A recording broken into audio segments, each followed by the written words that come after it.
Deep in the Sierra Nevadas, two hardened outdoorsmen will go head-to-head in the first ever SERE Challenge. Each contestant must endure every component of SERE, and then they have 24 hours to survive, evade, and reach a designated extraction point. Sending the hunter! He's escaped! Get up! Brent, U.S. Marine Infantry and Stealth and Camouflage Expert. Jared, Navy Veteran and Tactical Shooting Instructor.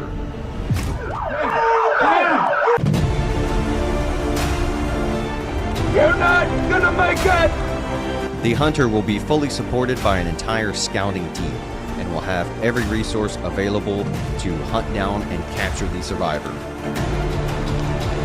So he's got 23 hours now to get up to his endpoint. This time he has very limited support from HQ, so it's all up to him to figure out how he wants to navigate this terrain, get up to the endpoint, and deal with this environment.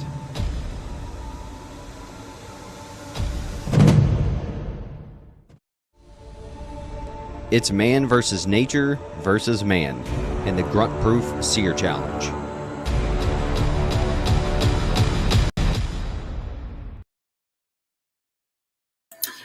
What's going on, everybody? It's Brent0331, and tonight I'm just doing a solo thing. We got a lot of moving parts going on. We got Doc that just got back from Europe. I just did some training with him up at S&S Training Solutions Winter Forge training event, and he's going to be back, but he needs a break, right? We also got Les down there at SHOT Show and a lot of moving parts, so we decided we weren't going to do it tonight. However, it's been a long time since we've done a stream, guys, and I figured you guys were due for one. Those of you that are, that enjoy the weekly streams, figured, we needed to do something, all right? Give you guys something going on. So it's just going to be to me tonight, and I figured it'd be a good idea just to talk about some of the things coming down the pipe, specifically the Grunt Proof SERE Challenge. In the trailer I just played, guys, that was Randall, a Grunt Proof trailer for the season 2 of the SERE Challenge, and man, it gives me goosebumps every time I watch it. It's going to be good, guys. That is going to premiere on February 5th. Okay, so go over there. I'm pretty sure I put the link in the description box. If I haven't, I'll do so after the stream is over. But go over there and you can set a notification so that it will send a reminder to you when that's going to come out. So I believe he's got like 10 episodes. And it's going to be freaking good, guys. I can't disclose what I know, all right? But I figure I can talk a little bit about it, especially, some of the stuff they show in the trailer, some of the stuff that's obvious. And I can tell you guys 100% it's awesome, okay? It was way above what I was expecting. And, man, they cut no corners. Every aspect of SERE, he incorporated. Randall, and he had some help. He had some guys out there, including his father. He had a friend of his, as well as Stoker Maddock was out there. And those guys just did a fantastic job. I mean, they were just awesome dudes. And, man, they just really, really made the competition what it was. And, again, every aspect of SERE, they incorporated into this challenge. Way better. And obviously I'm biased because I'm in season 2, but I felt that it was way better than the first season. And I really enjoyed. If you guys haven't seen the first season, check that out. So they used to call it survival games. And then, it was always kind of like the SERE Challenge, but Randall kind of remade it to make it more oriented towards SERE. But the first season used to be called the Survival Challenge. I'm not sure if he changed it or not to SERE season 1, but it was a good episode. I really enjoyed it. I watched them all from front to back, and I can really tell you guys, like, the amount of work that those dudes put into prep in season 2 is just phenomenal, and they hold nothing back. So I already got guys asking if I won. I can't disclose anything, guys. All I can tell you is Jared, the guy I went up against, is he's a pipe hitter. He was no freaking slack, man. Randall vetted a bunch of dudes, put in for the SERE Challenge. Randall vetted all of them. And he went through and he picked who he wanted to compete in this next season. And Jared's a solid dude. He's a Navy veteran. He runs his own, or actually, I think he has a partnership tactical shooting and training over there in Virginia company. So that's what he does. And he also shoes horses. And if you guys have never seen any video or anything like that, that is some serious freaking work. I mean, those dudes bust their ass, and it takes a lot of like knowledge and just craftsmanship to be able to do something like that. It is not an easy job, and that's what he does on a daily basis. So just solid guys. And man, what a freaking experience, guys. But I'm really excited. It's debuting on the 5th of February, the very first episode. Again, there's going to be 10 episodes, and it's going to be freaking awesome. So I see you got I got 75 people in here. So if you guys want to start shooting chats or messages, questions and stuff like that about the SERE challenge, that's going to be topic number 1. And then I'll move into some other stuff. Another thing I want to hit is I just got back from S&S Training Solutions Winter Forge. I've done this 3 years in a row now. This was by far the best freaking Winter Forge that I've been to date. I mean, it was just awesome. But I will get into all that after I get done talking about the SERE challenge. So I see we got quite a few dudes in here that are normal regulars. So what do we got, guys? Let's see. Somebody's asking me if I'm a first sergeant or sergeant major. I am a sergeant major. I got promoted in June time frame, I believe it was. Yeah, I think it was June. I pinned on sergeant major. Well, I got frocked. Then I went to my new unit, and then my actual promotion date came. And then at that point, you start getting actually paid for a sergeant major, even though you've been doing the job. So if you guys aren't familiar with the military, it's a system where you've been slated to get promoted.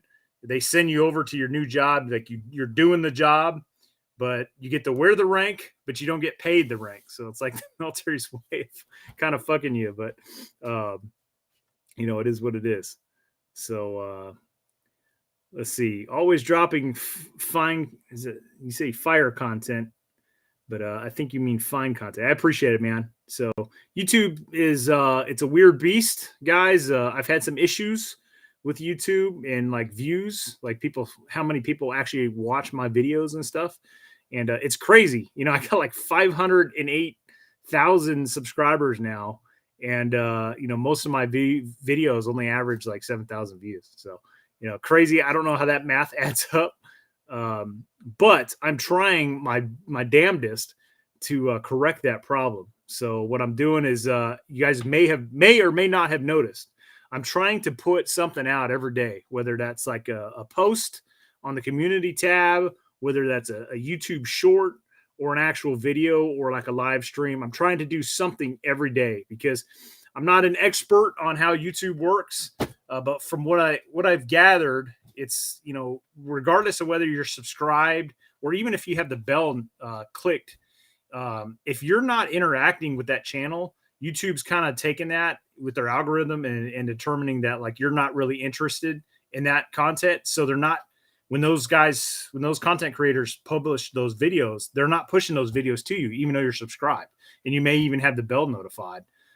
Essentially, unless you're interacting with that channel, it's not going to be pushing that stuff. It'll be like at the very bottom of your, video subscription feed. So it's a weird dynamic. So my course of action right now, my COA is I'm going to start putting something out every day, whether, like I said, whether that's a post, a freaking short, a regular video, something or a live stream.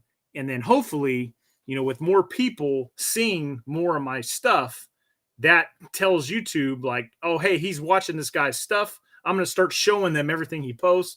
And then hopefully we're going to turn this around, guys. Hopefully we can put the, get the views back up in the, where they should be, at least double digits for God's sakes. So, and, why is that important, guys? Because I know I've had people, say in the past comment, they'll be like, hey, who cares if you're having fun? And that's all true. Absolutely. I wouldn't be doing YouTube stuff if I wasn't enjoying actually doing and making the content. The problem is guys, this shit ain't cheap. This ain't cheap. I just drove up to Missouri to do the S&S Training Solutions Winter Forge, which I absolutely enjoyed. Don't get me wrong. But I mean, the gas, that was 8 hours in a freaking vehicle driving up there. and then driving back, and we got Biden gas prices and everything. It's not cheap to do this. I flew out to San Francisco Airport to do the SERE challenge, from Dallas Fort Worth International Airport to San Francisco. That plane ticket's not cheap either. And now for starters or preference, let me just say Randall does not live in San Francisco. That's a whole nother SERE challenge in and of itself. But from there, we had to drive, multiple hours to get up into the mountains where his place is. But regardless, I digress. I'm just saying, guys, to do this YouTube thing, you got to put some money into it. And if people aren't watching your content, you're not getting that ad revenue. And therefore that money's not coming in to help, pay and cover the overhead and doing some of these videos. So, and I got expensive taste, guys. You seen all the inert shit I have? Fucking mortars and bazookas and machine guns. That stuff don't buy itself. So let's see what do we got here. I saw Small Team Supply. I got S&S Training Solutions on. Man, you guys are absolutely, if you're willing and able to jump on here and talk Winter Forge. I'd love to have you guys do that once we get to that. If you're still watching at that time. So let's see what else we got. See, guy says Woodland Camo is number one, and you know it. Yeah. So, guys, I am a big fan of M81 Woodland Camouflage. I'm not going to sit here and say it's the best camouflage ever designed and created in the history of mankind.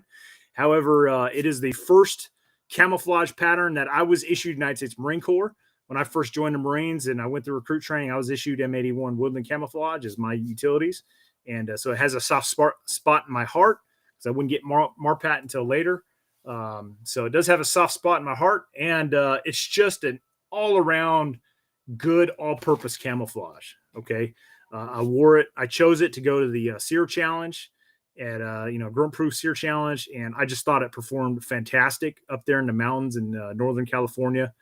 And it looks great here in North Texas. It looks good up in Missouri when we go, do FTXs. So that is one of the coolest things when, participating in One Shepherd. Okay. When you step off on the FTX, a lot of times they'll do what's called a joint FTX. So they'll bring in different organizations, and that might be S&S Training Solutions, who were multicam, right?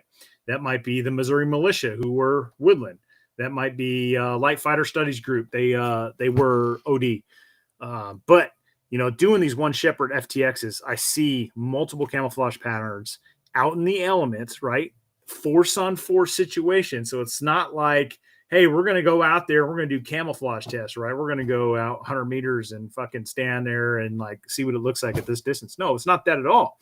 You have an enemy combatant that's going up against you. He's trying to, kill you with lasers, and you're trying to kill him. All right. Force on force. And he's trying not to be seen, and you're trying not to be seen.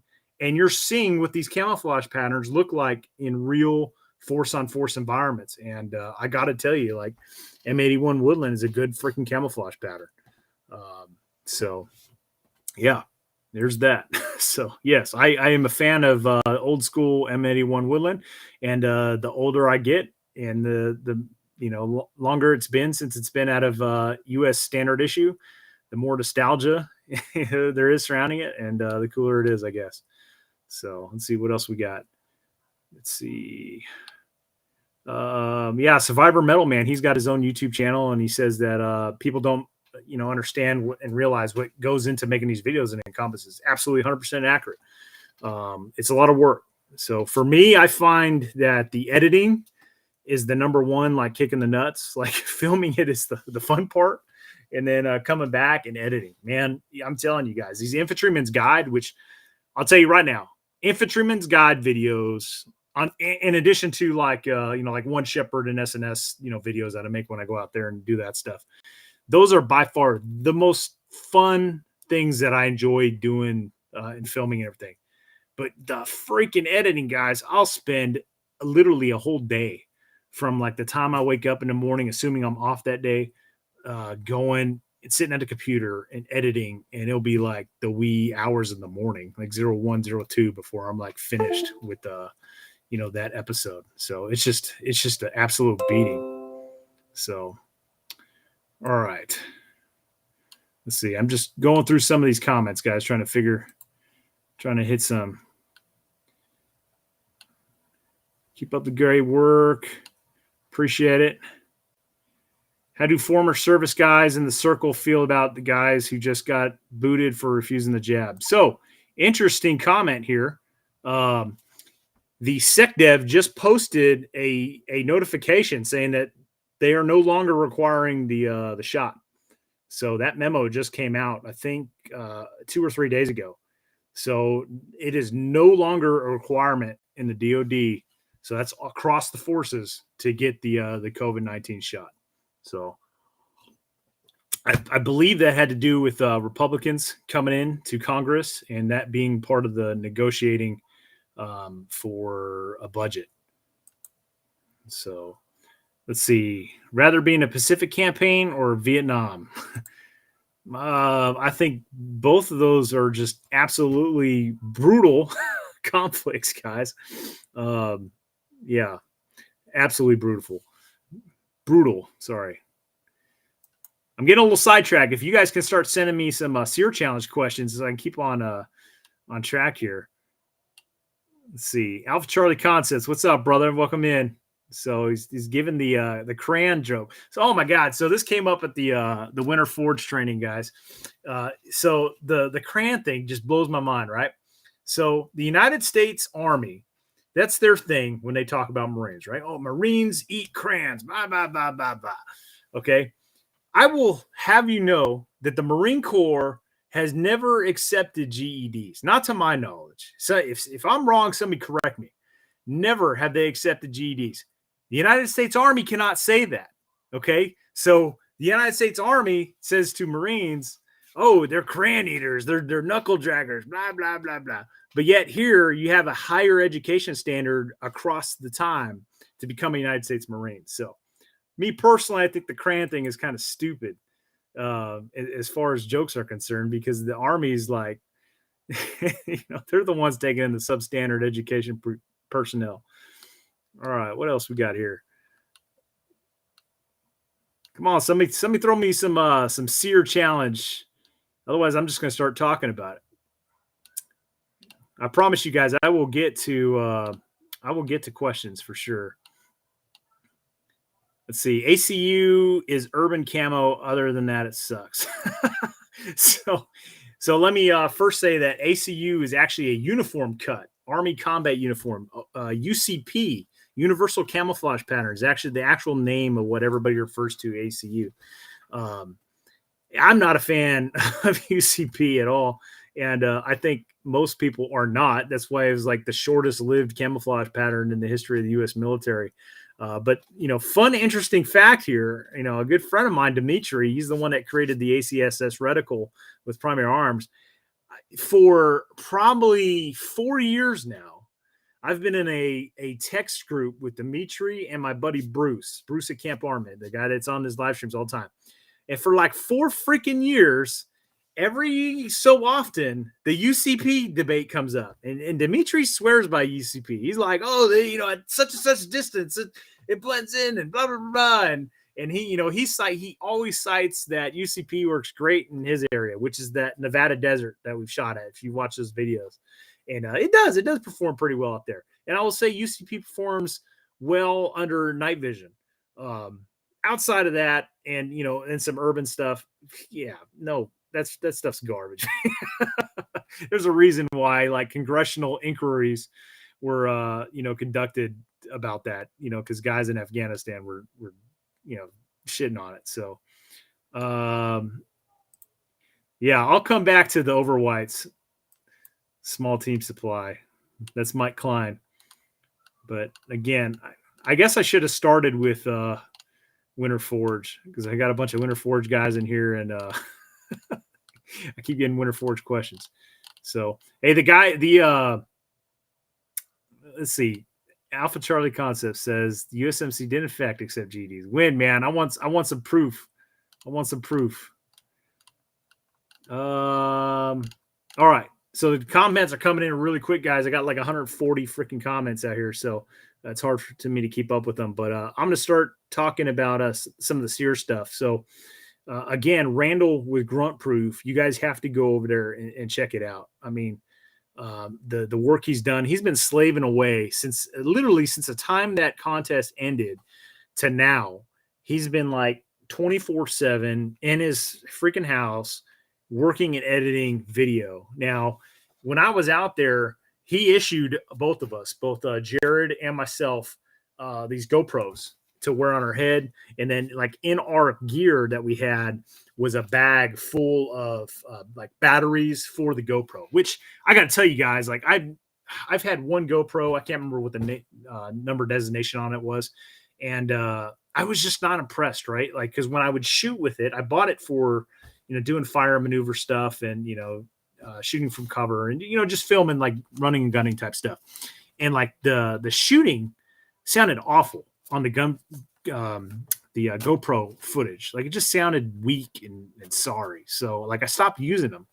Well, these GoPros that Randall gave us for this challenge, man, the freaking batteries were lasting forever. I mean, they were lasting forever. And then like it was on the same SIM card inside that thing. I never had to change like a SIM card or anything. SIM card lasted the whole time. And like all the filming I was doing out there, because I tried to film a lot, like and narrate what I was doing and why I was doing it, and like on the move, giving him some good content to use for the series. And I just couldn't believe, like I all I had to do was change batteries, and it was change batteries after like freaking hours and hours of filming. It was crazy. So those GoPros he was using out there were just phenomenal.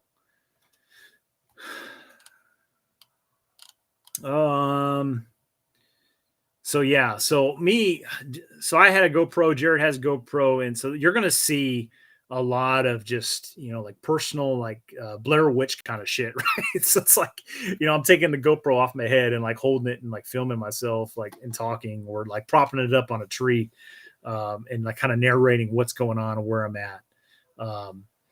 That challenge, man, guys, the terrain was absolutely brutal. Freaking, just steep hills, valleys, saddles, everything you think of, like really thick brush. Manzanita bushes are what they're called. They're just like, like kind of like the wait a minute freaking vines. I mean, just like deep thorns that just grab your camis and you gotta like muscle through it. And it was just a pain in the ass. So somebody just asked if I farted. No, I didn't fart. I have a stool, and the stool's kind of creaky, but if I keep drinking this coffee, eventually I'm going to brew some up. Let's see. Is it the same kind of terrain as season 1? Yes. In fact, the terrain we're in is the exact same. It's the exact same area that they did the season 1 at. Like this, I'm not 100% sure if it was the same starting point. I think it was, but it is exact same terrain that those guys went through, in the first season. In fact, I was kind of rewatching some of those episodes, and like I was recognizing where they were just by when I was going through and when I was the hunter. So if you guys don't know the premise of the SERE challenge, it's two participants. Okay. One of them's the hunter and one of them is the survivor. And then when you get, released to go, when you start, you got 24 hours to make it to an endpoint without getting captured. And so the other guy's hunting you the whole time. And then after 24 hours, if you make it or you don't make it, the roles flip. And then it's like, if you were the survivor, you're now the hunter and the other guy's doing what you did. So that's the kind of the, in layman's terms, that's the premise of the challenge. There's a whole lot more to it this time around, right? Because they, like I was telling you, they try to incorporate all the aspects of SERE this time.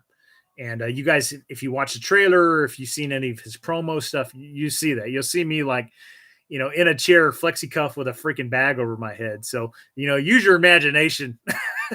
So use your imagination. Some interrogating took place for sure.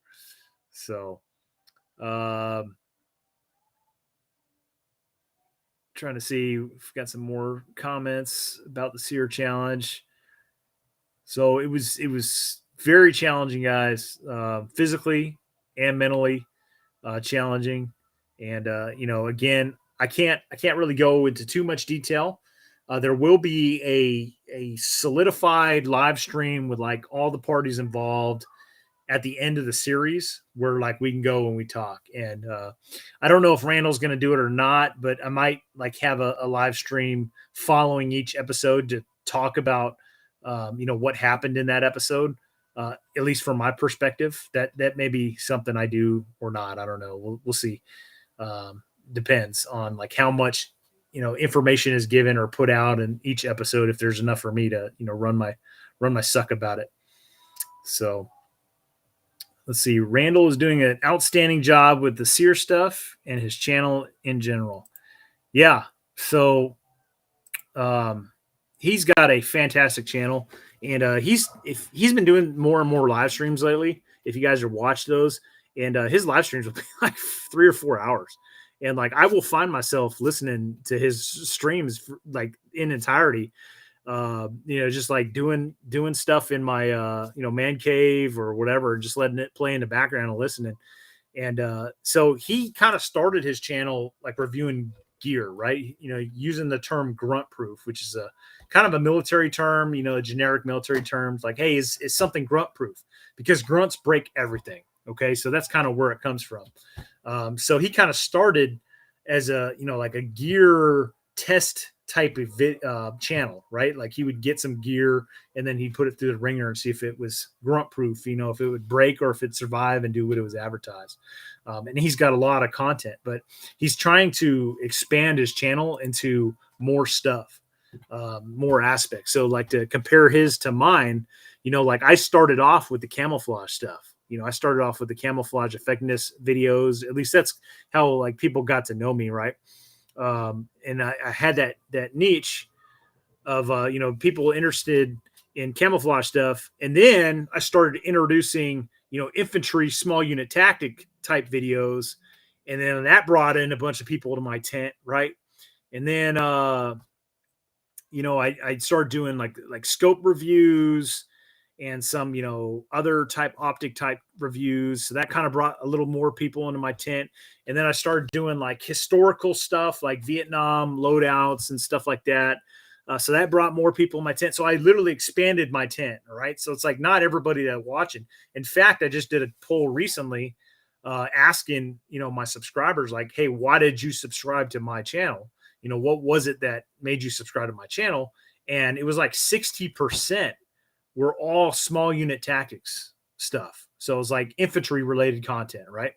And it was not camouflage, and it was not like the other stuff. And not that people don't watch that stuff, that there's not cross pollination, because a lot of people in the comment section were posting like, hey, I watch all of the above, but what I really wanted to know is like, hey, what brought you in here? What made you subscribe to the channel? And like I said, it was like 60% of the folks subscribe because of infantry related content.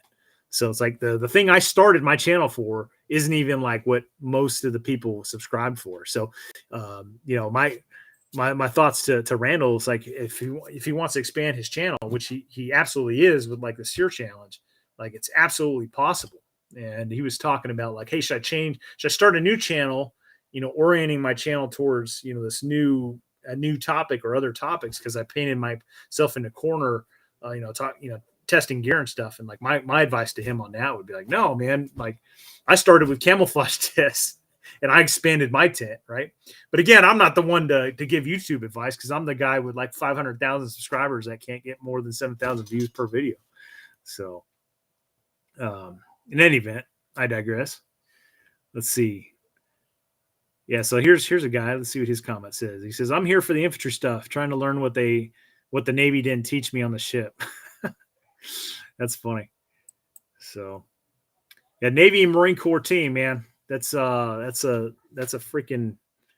good combo. The Navy gives us a ride, and we freaking hit the beaches and take it to the fight to the enemy. So and for those of you that don't know, Marine infantry have, we don't have medics. We have corpsmen. and they're Navy personnel. So they're Navy personnel that go to, the corpsman school, and they get attached to infantry units, and they're essentially Marines. Essentially, they wear the same uniform as us. They are embedded with us. And they're, no different than any other Marine in our opinion. And, we call them Doc. And, so, the Marine Corps has a special relationship with the Navy. We're a department of the Navy. And, I don't talk shit about the Navy. I may jab at him from time to time. So Jared in the SERE Challenge, he was a Navy veteran. Let's see what else we got here. Let's see. Here we go. Assassin of the Gray. You enjoy embracing the suck, becoming the suck for the shows. So it's not like I, enjoy embracing the suck, or being in the suck. But here's the thing, guys, when you're an infantry, Marine, or soldier, like, you are put in some pretty shitty situations, right? Like some no sleep, just awful climates, and lack of chow and supply and support, and just always on the move. And there's no recourse, right? You just got to keep trucking. You got to keep moving forward and get through it. And the faster you get it done, the faster it'll be over. And I think there's a lot of people don't understand that, right? So it's like, if you go to One Shepherd, or if you go and do like an S&S Training Solutions, Winter Forge, you're going to get put into situations where, like, lack of food, lack of sleep, always on the move. And, if you've never been in the infantry, I'm not going to say military, because most people that join the military aren't in combat arms and haven't experienced this themselves. But if you haven't been in the infantry and put in those types of situations and environments, like, you might second guess yourself, like, what am I doing here? You're like, no, I don't want to go on a patrol. I'm tired. I've only gotten like 2 hours of sleep. Well, surprise, motherfucker, you got to go. It is what it is. And that's part of being a grunt. Like, shit needs to get done. And there's been several times where I've had to, like, pull dudes in and be like, hey man, I get it. You've only got an hour of sleep. Like, I'm running on the same amount of sleep, if not less. But this is what has to get done. And I will cite an example. During the 40th anniversary semester at One Shepherd, we literally had platoon on platoon action, right? And at one point, the enemy launched its major attack on our line. We were tasked with essentially establishing a defensive line and preventing the enemy from breaking through. And when their final, or their main attack came, they actually got like a fire team through our line and started getting behind us and, causing some hell. And they couldn't, those dudes, when we repelled the main effort, we repelled their attack, but those guys were still trapped behind us. It's like they couldn't just walk casually through our lines. So instead, they just kind of sat back there, behind our lines. And then every, 15, 20 minutes, they would come and just do like a little quick probing attack from behind. So I had to literally get a fire team of guys who were there. I mean, they were smoked. They weren't going on. They didn't have much. Yeah, S&S Training Solutions is saying you're welcome, because it was his guys. He was one of them back there. But I had to get these guys and say, hey, I need you guys to get back there, and I need you to hunt these guys behind our lines. I was like, because we had a mission that we were going to launch in the wee hours in the morning to launch a raid. We knew exactly where the enemy's patrol base was, and we were going to launch a final assault on their patrol base in order to, win the day, I guess. And if we didn't get these guys that were behind our lines causing havoc, if we didn't get them out of there, they would have probably radioed back to the enemy patrol base when we stepped off, right? Because the attack was going. We were given orders to conduct this attack no later than a certain time. Like, the attack was going regardless, okay? So I tasked this team. I'm like, hey, you guys got to go back there. You have to find them. You have to kill them. We have to get them out of behind our lines. And they were like, oh, we're smoked. We've only got, an hour of sleep. We've been at it all day and blah, blah, blah. And I'm like, look, you don't have a choice, man. We don't have a choice. You guys either take care of this threat, or it's going to foil our attack and our mission is going to be a complete failure. And these guys manned up. They went back there And long story short, we ended up pushing those dudes out of from behind our lines. And then we ended up stepping off on our attack on time. You know, the enemy didn't hear it, didn't know it, and we launched our attack, and it was a successful attack. And if it wasn't for that fire team stepping up to the challenge, you know, after dragging ass and, you know, being up and 100% all day, no sleep, you know, if they didn't reach down and get that intestinal fortitude to carry out, you know, those orders, you know, that attack would not have been able to transpire. So anyways, what else we got, guys? Let's see. I haven't read all this, so I'm just picking one at random here. YouTube literally doesn't allow you to get more subscribers than that. I've had to resubscribe a dozen times. They don't want to trend because much guns bad. So I don't know, man, because, you know, I'm not going to sit here and be the guy that says, oh, I'm shadow banned and all that other stuff, because there's so many super unbelievably successful like firearm content type channels out there, right? Think Grunt, or, you know, some of the other like administrative results. That dude's only been around for like a little over a year, I think, maybe 2 years. And goddamn, he's almost you know, has as many subscribers as I do, and he's going to surpass me. And that dude, the second he drops a video, he's got tens of thousands of views within hours.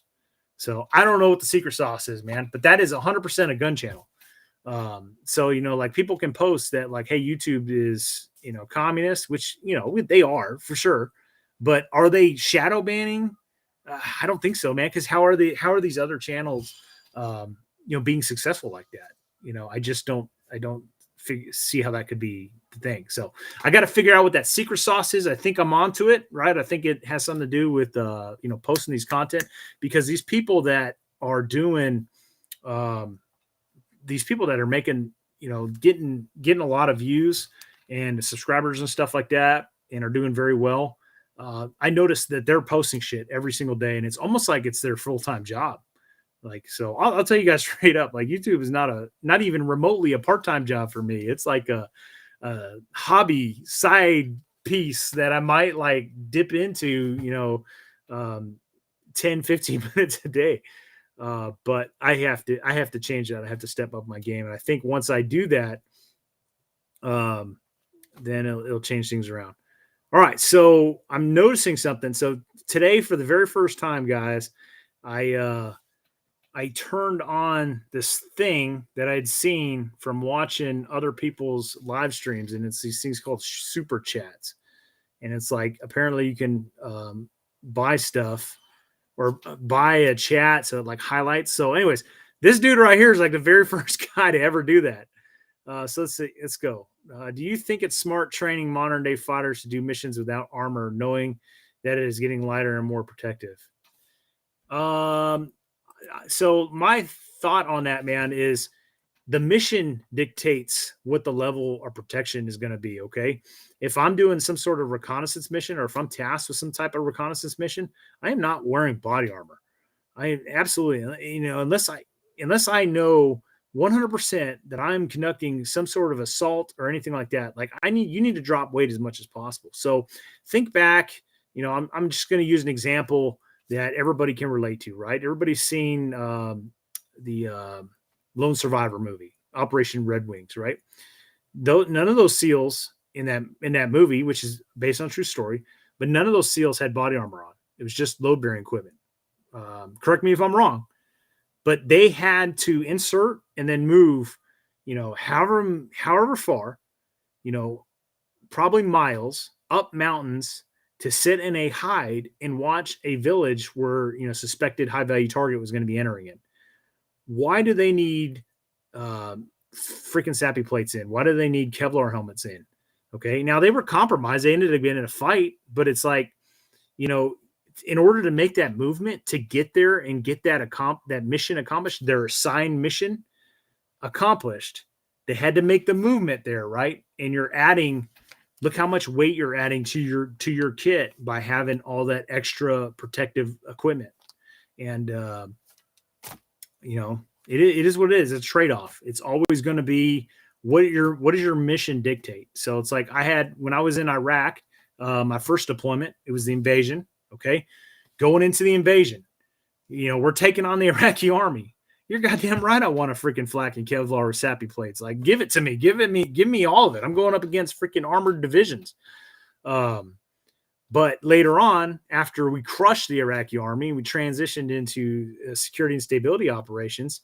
We did a mission where they posted us on each side of the highway in little hides going up, because the main threat wasn't IEDs at the time. The main threat was insurgents getting on the overpasses and shooting RPGs at Humvees or convoys in general going under the underpass or overpass. And they put us in hides, staggered every 100, 200 meters apart. And we sat there for 24 hours in a hide, with a water jug, deuce gear only, and a shit ton of fucking ammo and fragmentation grenades. And no, I wouldn't want body armor in that situation. That's not what the mission is for. So I hope you answered your question, man. I appreciate the donation for the super chat. But I will say 100% even in today's modern freaking warfare, until they make a SAPI plate that weighs practically nothing. No, I don't. There's certain missions that I would, forego carrying any type of protective equipment in terms of like SAPIs and Kevlar helmets and stuff like that. So, all right. So I think I really can't disclose too much about the SERE challenge. I think I covered everything about that. So if anybody has any more comments about the SERE challenge, by all means, let me know and I will freaking address those. But I definitely want to hit the S&S Training Solution Winter Forge training event.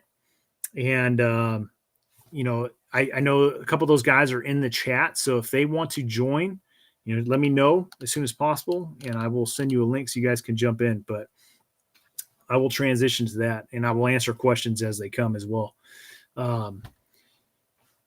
Let's see. Would you be considered a boot? Who are you talking to, man? I've freaking been in 21 years. I hope you're not talking to me. Goddamn Sergeant Major. Let's see. What else we got? Many other channels have complained about getting, Many other channels have complained about getting clipped at 700,000 subscribers. It's not just you. So, I don't have 700,000 subscribers, and I'm not complaining about subscriber count. No, not at all. I've got 500,000 freaking subscribers. I'm complaining I'm getting less than 7,000 views per video I post with 500,000 plus subscribers. Like, that was I don't want to say complaint, but that's my, how does that math add up? That's what I was trying to say, man. So, let's see. We want to see the SERE outcome. Yeah, well, I can't, man. You got to watch the series. Again, it's going to be like 10 episodes. First episode is going to start on February 5th.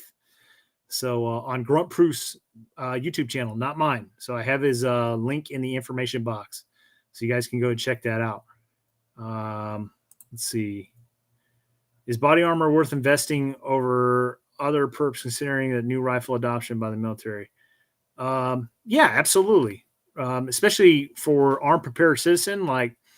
I'm not your go-to shit hit the fan, reference guys. There's other people out there that, focus specifically on that type of topic. But I think most people live in urban settings, and that's not a reconnaissance mission.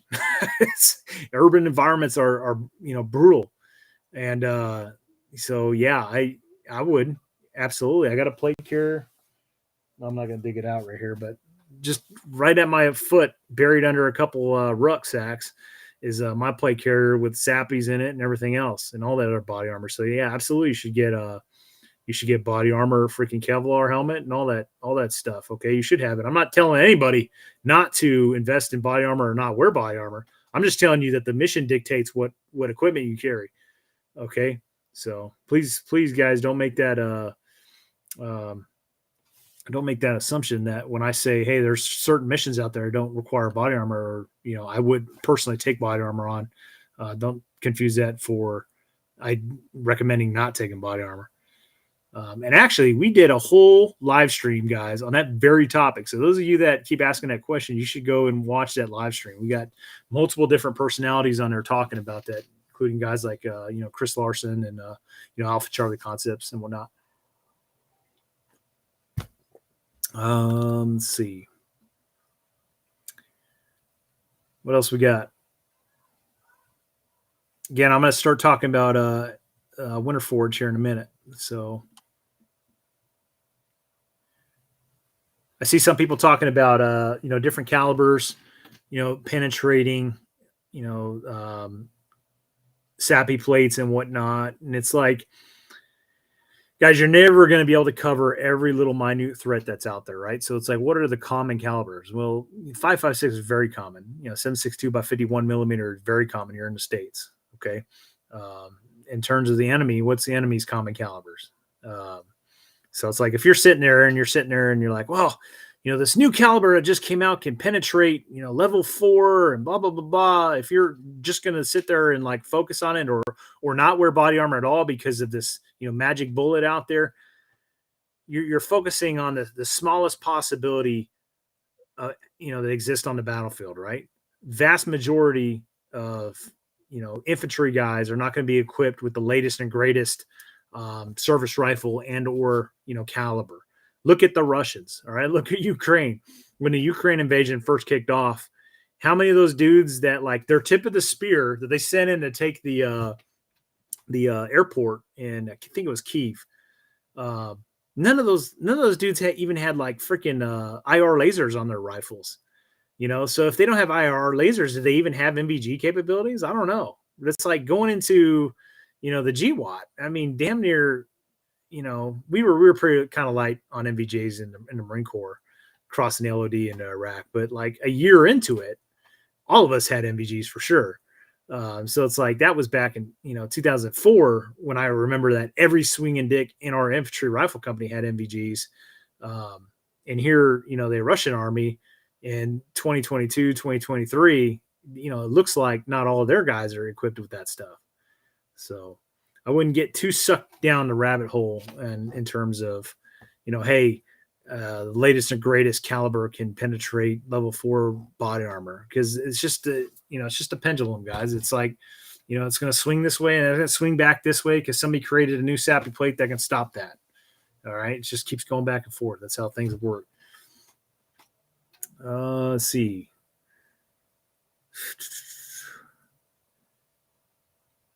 Oh, okay. So we got Mike Klein, who Small Team Supply. He was at Winter Forge.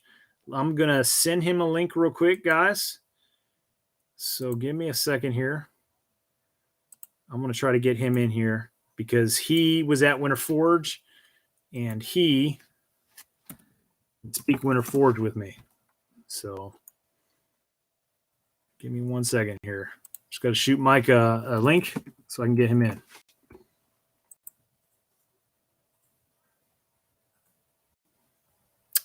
All right, Mike, I just fired a link over your way, man. So you can, once you get that, you can jump in the lobby.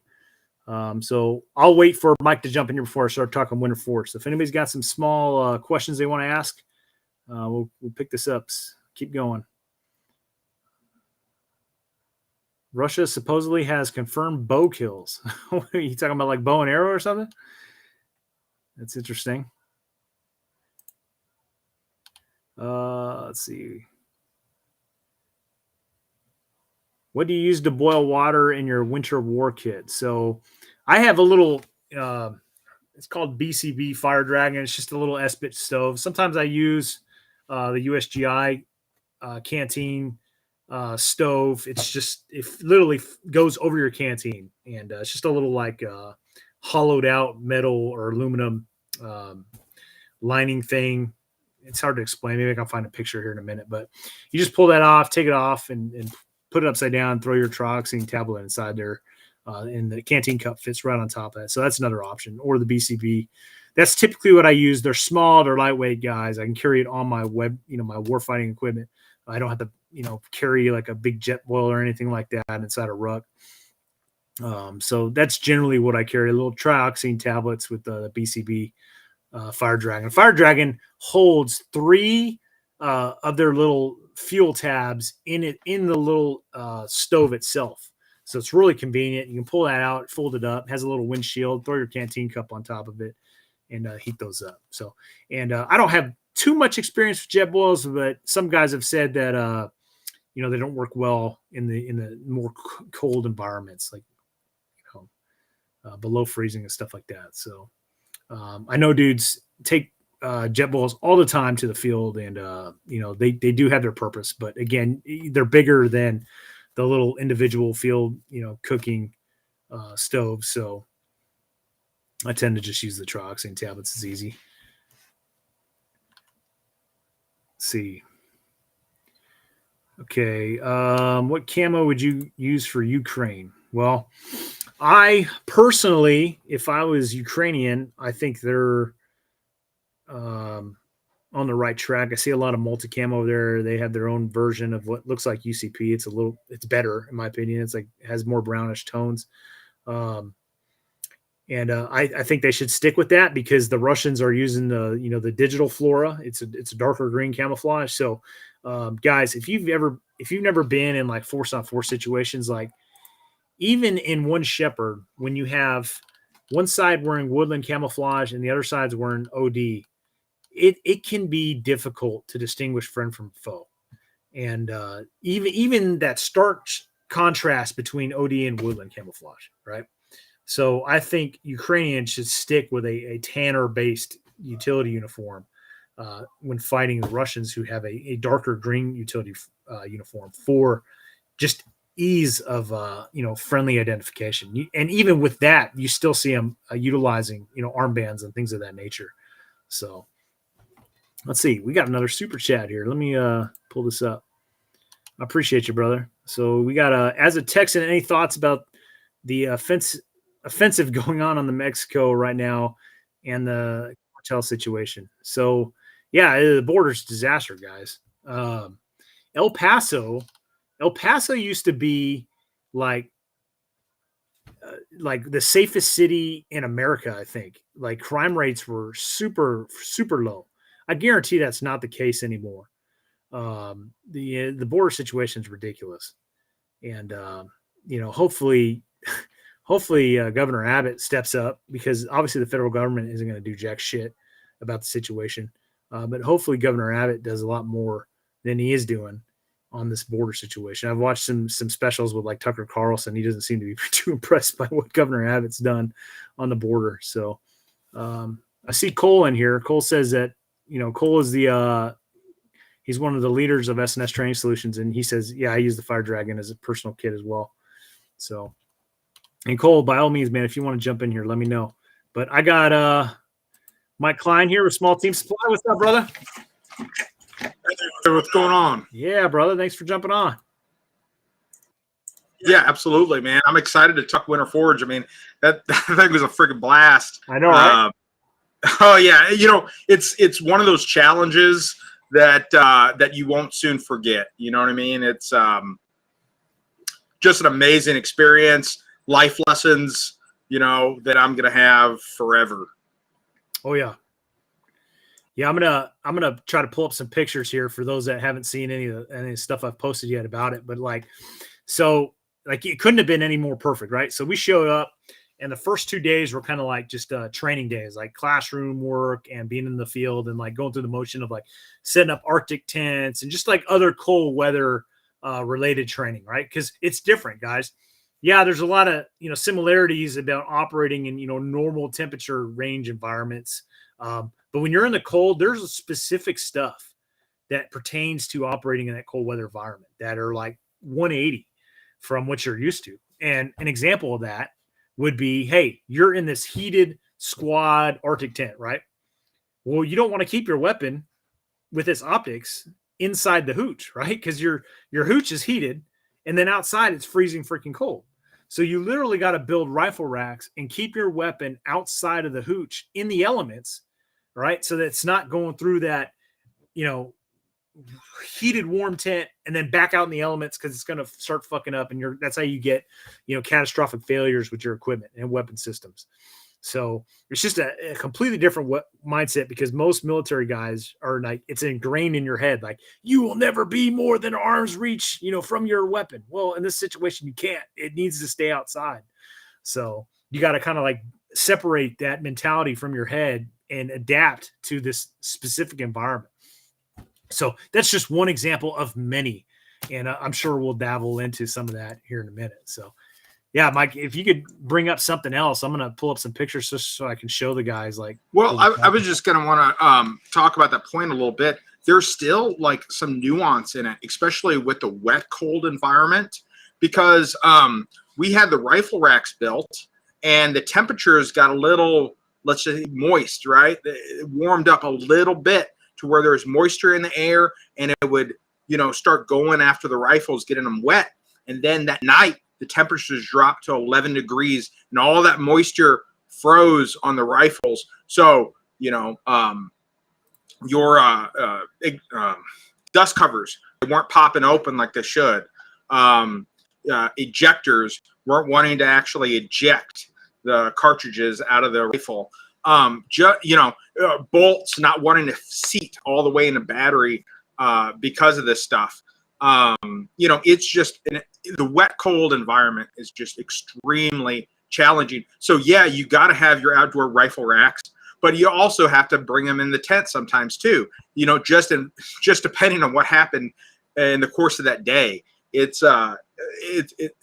We were going into temperatures that were dropping low, but we were crossing creeks that were. Yeah, no, excellent point. So yeah, that was something we were dealing with out there during this winter forage, is like fluctuating between wet cold and dry cold like environments, right? So it's like the temperature would rise, a little bit above, freezing during the day. So it's like then you start getting stuff melting, and it's like, hey, you got snow up in the trees, right? And then maybe some of that melts, so it's dropping water down, and then like that water's landing on your rifle that's on the rifle rack. Well, then all of a sudden the sun starts to go down and the temperature dips back down into, below freezing. And now that water that's on your ejection port cover is freezing. And it's like, oh, shit, if I got to use my rifle, it's going to cause a freaking catastrophic, malfunction. So yeah, absolutely. Like it was crazy because it was just this, deviation between adapting to wet, cold and dry cold, wet, cold and dry cold, and like stuff that I hadn't dealt with in previous winter forages I was having to deal with. And one example of that is my boot, right? So sitting there, we were sleeping in this shelter called a Von Rec. It's got half shelters, USGI half shelters, and we built a Dakota fire pit in the center, right? So I took my boot off and I sat it next to the fire. Well, at some point during the night, the fire, got out. We ran out of wood, and no big deal. I'm still in my sleeping system. Okay. And I woke up in the morning and my boot was frozen. So it's like it froze. So whatever shape, if your boot is one of those type of boots that like, sits like that or whatever on the ground, has like a curve or something to it, it froze like that. And the hole would be like that big. And I literally had to force my foot into this boot. It was not easy. And I know I wasn't the only one. And it was just from like sweat and, like you said, going through the creeks, or just dealing with, going on patrols where we were, some of the snow had melted and the water was on our boot. And then we go into the freeze, and then the boot itself just fucking freezes into whatever shape it's in. And now you're trying to put your foot into it and you can't. So just crazy. Yeah, absolutely. And like I came out of that event with like a newfound respect for the old leather sweatband with the like bootlaces suspension on the helmets. Those pads, man, they got soaking wet and then they got frozen, and it was just freaking ice cubes on your head, all over your head. That's funny. I got a picture of you in the Von Rec. I'm going to throw it so people can see this. Yeah, the other thing with that Von Rec, because we're dealing with this wet, cold environments, our gloves and everything is constantly getting wet. And a lot of the guys got to warming their stuff on the fire because, you know, you burn off that moisture. Well, I had my gloves set up, and I guess the fire, you know, got a little bigger at times, you know, as people added more wood, whatever. It burned the stitching out of my gloves on my thumb. So now I'm using gloves halfway through the event with only half the stitching on the thumb.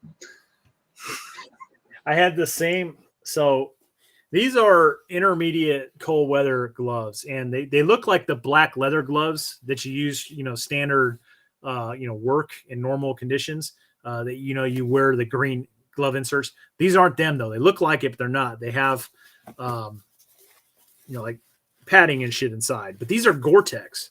So they're waterproof. So I wore these, and these are, you know, military issue, on that first day. And that first day we were definitely in a wet, cold environment. And so we're sitting there, you know, I'm cutting down, you know, the pines and stuff to help camouflage our positions and line, you know, the Von Rack and everything else. I'm getting snow all over me and everything else. And some of that snow is melting. And so my gloves themselves are just soaked in water. And then, you know, that night it freezes, and I wake up in the next morning and my gloves are literally like, they're like this. I can't even put them on, right? But it was fine because I had my other pair of gloves. I love, you know, Nomex flight gloves. So I had the winter flight glove variant of that. Well, now we're in the dry cold, right? So it's like not wet, it's dry cold. So I could wear those and not have to worry about really getting those wet during that time. But I had to take those gloves and like set them by the fire to try to thaw them out, you know, so that I could wear those again once, you know, the temperatures got into that wet cold. So brutal, just absolutely brutal, guys. And I see some people posting about like the finish are fantastic, and then absolutely, man, they live in that crap. Of course, they're going to be fantastic operating in those type of conditions. So, you know, U.S. military though, it's like we have to be well rounded because one, we don't know where the fuck we're an expeditionary, you know, force. We don't know where the hell the next conflict's going to take place. And we got to freaking train for those kind of conditions. So let's see. Got another super chat here. Thanks, brother. Says Brent and Mike look forward to cooking again next time. AR froze on morning number 2. Oh, that's Mac. Yeah, so Mac. Hey, it's good to see you again, man. Yeah. So Mac was our cook. So that was another thing. In that cold weather environment, you got to designate a cook, and that cook, he does more than just prep food. He's constantly boiling water for the guys, right? You got to have hot wets, dudes that are going out on, you know, LPOPs and your local security and stuff. Like, you got to be pushing them canteen cups of freaking hot water or tea, or, you know, apple. What was that? Apple cider. What was the other one? Yeah, apple cider. The chicken bouillon cubes and stuff like yep. That stuff is just a godsend, guys, in that type of environment. And you're trying to do, you know, do that stuff. So and having hot food, I mean, it's really kind of weird. Like, you're pushing yourself so hard, and your body is, or at least for me, I was not wanting to eat. I remember one morning I woke up there and I didn't have a bunch of layers on. I was like stripped down to my t-shirt and skivvies, and all my stuff was, you know, out of my bag, and it got freaking cold. And when I got out of my fart sack, I was literally hyperventilating, you know, trying to, you know, generate enough body heat to to survive and get those layers back on. And by the time I layered back up, and I just had almost nothing left. Like, I didn't want chow, I didn't want water. You know what I mean? I was just done. It was like I just finished a wrestling tournament, and I just wanted to go home. You know what I mean? For a little bit there, but you know, I think Brent, you basically stuffed chow in my face, and you're like, "Eat this, dude. I don't care if you don't want it. You're gonna eat it." And I ate it, and I felt better, and I was able to keep going. Yeah, and that's part of like winter warfare leadership, is like you gotta force dudes to do stuff, because they'll be like, "No, I'm not hungry. I'm not thirsty," and it's like, no, dude. you need to drink, you need to eat. Like, just because your mind is telling you that you don't need to do something, your body actually needs this stuff. It's just your mind's jacking with you. So this question right here, another super chat. Have you ever used any of the foam winter ass pads that you see like the Russians using and stuff? No, I personally haven't done this, but this is what our guys were doing, because we had built two positions around our bivouac. They were LPOPs, and dudes were taking their isomats out there to the position, or they might even have taken one isomat and left it. But guys were taking isomats and sitting on the isomat, so they're putting that barrier between their body and the ground. Because in these cold weather environments, guys, like, you cannot sit on the ground. Like that ground is just going to go and suck that heat right out of you. So your standard, like, hey, we're on a patrol, take a knee. If we're there for, more than 30 seconds, go to the front. Like, that shit does not fly in that environment. No, absolutely not. So those are obviously, for dudes that operate in that type of a condition more, that seems like a reasonable piece of gear, in my opinion. But no, I've never used anything like that. So I don't know if you have, Mike. No, I haven't. I mean, it sounds like it's a good idea. I've seen stuff like that. People having a piece of foam kind of like on their bread bag. But I haven't done that yet. This guy's saying he's going to buy one of your uppers, man. So if you guys don't know, Mike, I got to remember, like, the camera's always inverted, so I got to go backwards. Mike is the guy who makes the AR RPK that I've featured in a few of my videos. So he's the man. Thanks, man. I really appreciate the support. I really appreciate it. All right. So, oh yeah. I'll go back to the favorite camouflage pattern, but I wanted to point out this one that Cole mentioned. He said, beefed up with cedar branches to insulate. So we were cutting the cedar branches off the trees, and you lay those on the ground, and that helps put another barrier between you and the ground. So not just the isomat, but if you put those branches down, or if you don't have your isomat and you're building a position, like, that's another way you can help mitigate the ground from pulling that heat out of your body. So that was, something that was beneficial that we were doing. Let's see. I was trying to find the picture of the cook, but I couldn't find it. I think that's Cole's picture, actually. That, but here's that's you and Rick there. Yeah, so this is the Von Rec. Now, the Von Rec actually has 4 sides, and I just uploaded a video from last Winter Forge about this if you guys are interested.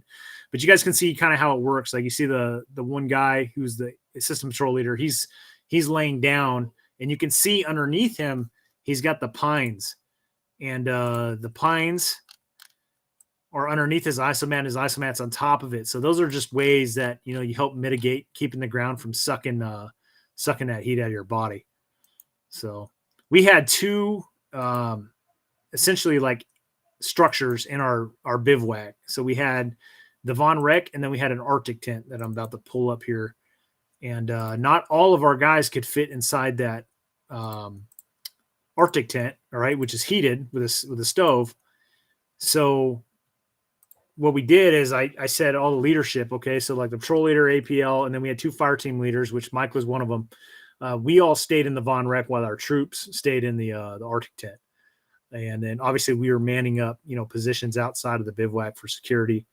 So, but that's the Arctic tent. And then you guys can see that it has the fuel can that goes in, and then you probably right here, I don't know if you guys can see my cursor, but here's the stove pipe coming out of the hooch. So inside that hooch, you always have one guy on fire guard. So he's like watching the stove, make sure, everything's going as planned and no accidents are happening. Let's see. So we got some people asking about like thermal training issue for modern SOP. So, okay.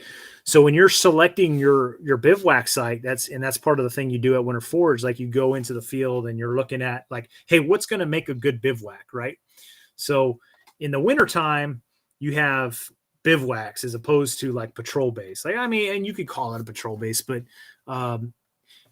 your patrol base, like some of those things that make a good patrol base, obviously are the same good things that make a good bivouac site, but you're also having to increase the distance between you and the enemy with the bivouac site, because there's just things you have to have. You're going to have one of these heated tents in this type of environment. You're going to have a bigger infrastructure. Like trying to do the cold camping in this type of environment is recipe for disaster. Good luck with that. Like your dudes are going to start going down as, cold casualties and stuff like that, hypothermia and everything else. So, in these bivouac sites, you have the heated tents, you have your cooks, making hot wets and stuff like that. And it's just stuff you have to do to sustain operations, all right? Keeping guys in the fight. Otherwise, your guys are going to be combat ineffective. So one of the things you do when you're trying to find a good bivouac site is like, hey, I'm looking for good terrain, right? I'm looking for areas that are, surrounded by terrain, masking observation from the front. But then, hey, guess what? It's freaking 2023. We got threats up above as well, right?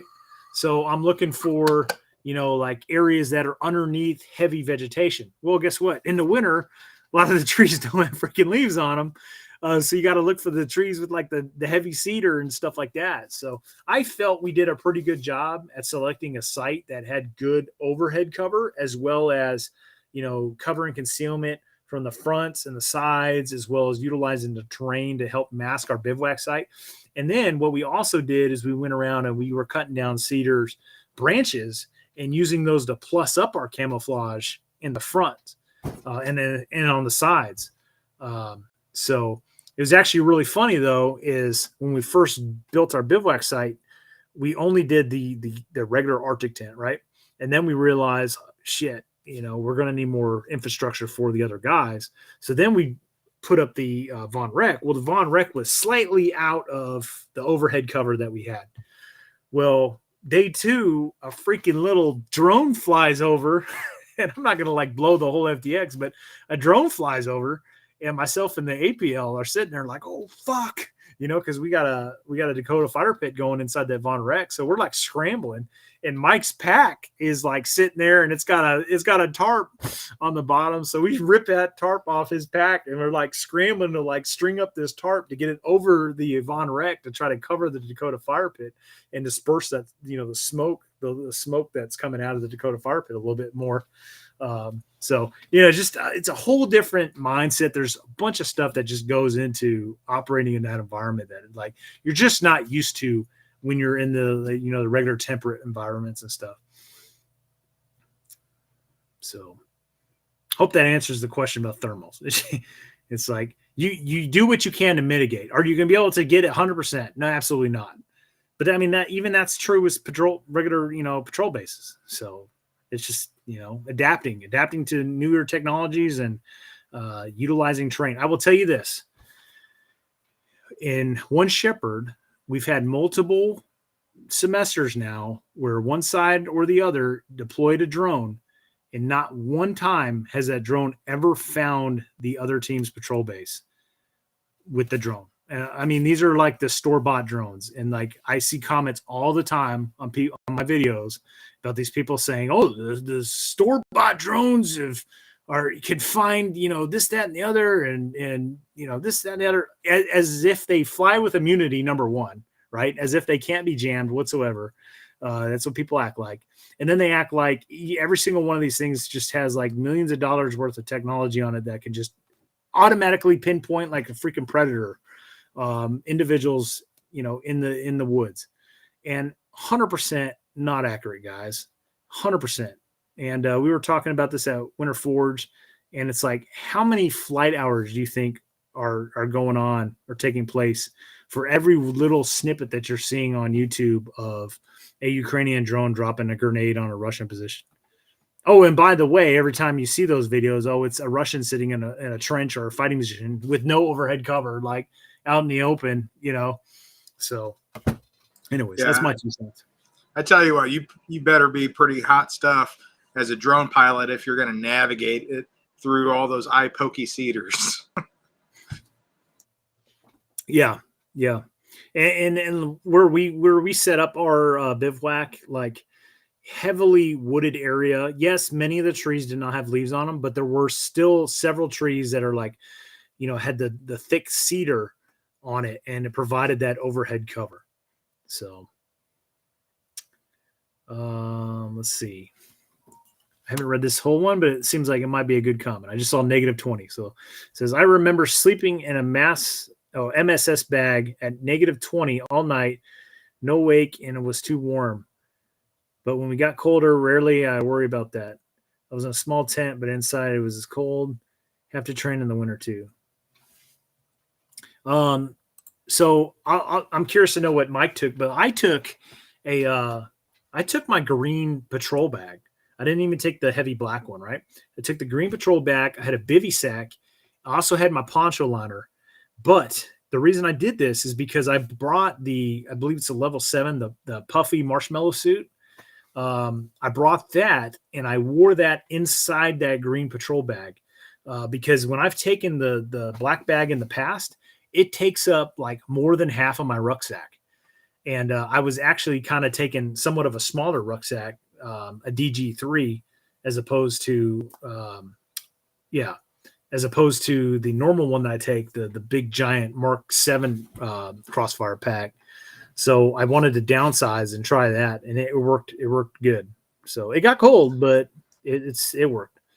And the puffy suit came in play when I was static. So yeah, I'm definitely going to copy you. I took the black bag and then I stripped down. And then when I got out, it was a pretty tough experience to get that body heat back up in all my cold layers. So I really think that L7 is the way to go right now. Yeah. So here's, because I've had some people ask, or at least state, when I was talking about, hold on, I want to highlight this comment and get back to it with Cole. Some guys talked about the level 7 on like that gear recon challenge I did recently.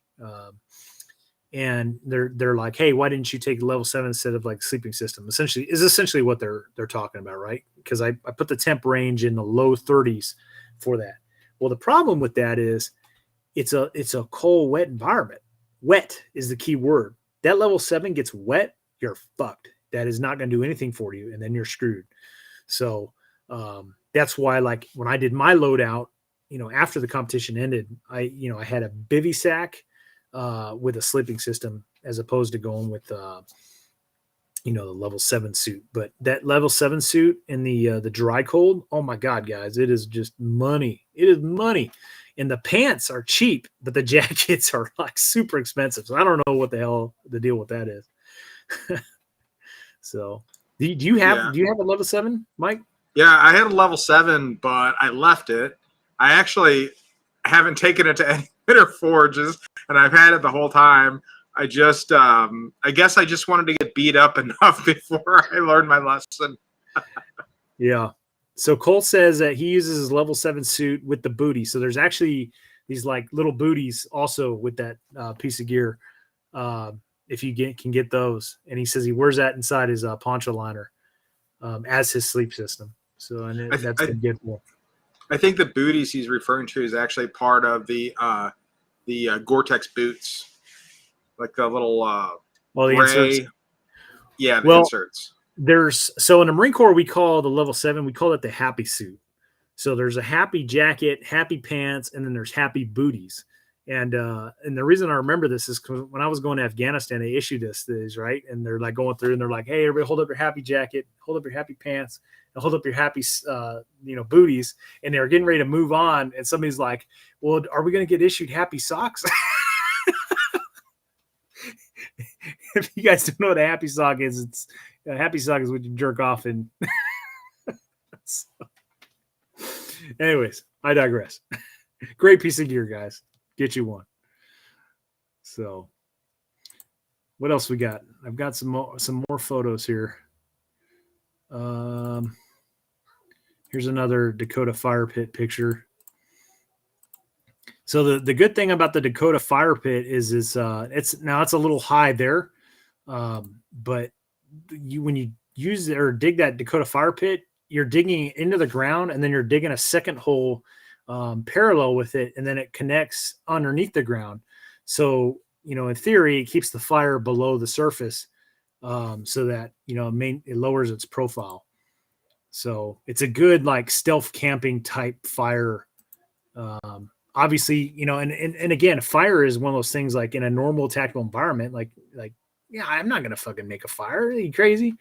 But in this case, it's like we had to. I mean, you had to generate heat. So it's like, okay, so if you got to make a fire, like, what are you going to do to help mitigate, the fire's, output? You got smoke. Well, build the fire underneath a tree where there's, cedars so that the smoke gets dispersed when it goes up into the trees. Use a Dakota fire pit so the fire's lower in the ground. It's not, above ground, making a bunch of flames.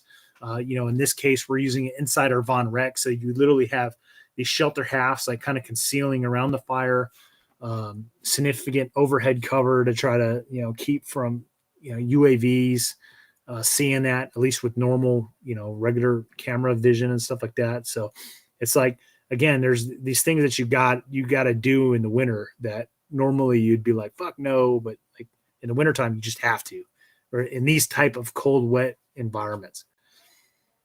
So, yeah, a couple things about the Dakota fire pit that I also notice is good benefits is it kind of contains the fire hazard, because all those pops and embers that sometimes like to go up, it's kind of contained in the hole. The other thing is if you kind of roll around or move around in there, again, it kind of contains the fire, so you have less hazard of actually rolling into the fire.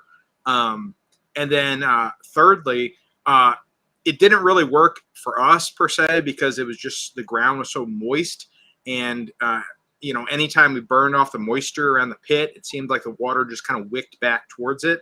But if it was a drier cold, it would actually start heating the ground if we were there long enough, and it would actually, we'd be sleeping on warmer dirt rather than this cold, wet dirt. Now, this is something you and I both noticed, is under nods, this thing is putting off a significant signature. It's not so much the thermal signature, but that light signature is just huge. You can see it, especially if you're coming into the patrol base from the, uphill per se, and you can kind of see it up above the Von Rec into the limbs of the trees. Yeah. So I want to address this. So he's like, that fire pit would be suicidal on the Ukrainian front. It's going to be seen by satellites. Hey, it could be seen by other stuff, right? More sophisticated drones and everything else as well. And here's the other thing you have to take in consideration, right? Because I see this type of stuff all the time. Like, if you have a fire and you're behind, the lines or whatever, well, you're just going to have artillery raining down on you within seconds. Okay. Are the Russian, let's just take the Ukrainian front, for instance. Are the Russians going to risk exposing their artillery positions to take out one squad of guys? Because guess what? There's counter battery, right? The second they fire, or if they fire HIMARS or anything like that, their equivalent of HIMARS, and this works for both sides. If they fire that stuff, they're exposing their firing position, right? At that point, the clock is ticking, because now counter battery is coming in. So are you going to risk your artillery gun positions or your rocket batteries to take out one squad of guys? Are you? So there's give and takes in warfare, guys. It's like, yeah, I get it. I don't prefer a fire either, but sometimes you have to fucking do stuff. And that's why you take the chance. That's why you take the measures you have to do. You try to find a suitable position with favorable terrain to do stuff like this. You try to find some significant overhead cover. And then again, you disperse your positions. Not everybody's bivouacked in the same location, right? Because if the enemy does fire artillery at you, you don't want to lose your company, right? At most, hopefully only lose, a few guys, God forbid, if it comes to that. But again, then the enemy's taking that chance of firing their mortars, their artillery. They're revealing those positions to counter battery systems and where they're firing from. For what? Like the juice has to be worth the squeeze, right? So there's all kinds of give and takes in warfare. It kind of goes back to earlier when I was talking about, like, people are saying, oh, is it even worth buying armor? Because, there's this new bullet that penetrates all armor. Well, are you going to what's most common? It's like you're not going to wear any body armor because there's one bullet out there that can penetrate it. Well, does everybody have that freaking bullet? No, the vast majority have 5.56 or 7.62 by 39 or whatever the case may be. So nothing's 100% by any stretch of the imagination. Well, and besides the armor right now, it's only covering that. Yeah, there's that too. So, and that's a great point, Mike. So I'll put it in perspective. When I crossed the LOD into Iraq, I had an interceptor vest that covered literally my whole entire torso, right? Only my arms are exposed and, my lower legs, if you wore everything, you had a collar, it had a throat protector, it had a groin protector, and my whole torso is covered by, protective Kevlar. And then in the front and back, you had a SAPI plate. So at least for my vest, about half of our company didn't have back SAPI plates. But anyways, that's beside the point. What I'm saying is my whole torso is covered in protective, armor protection.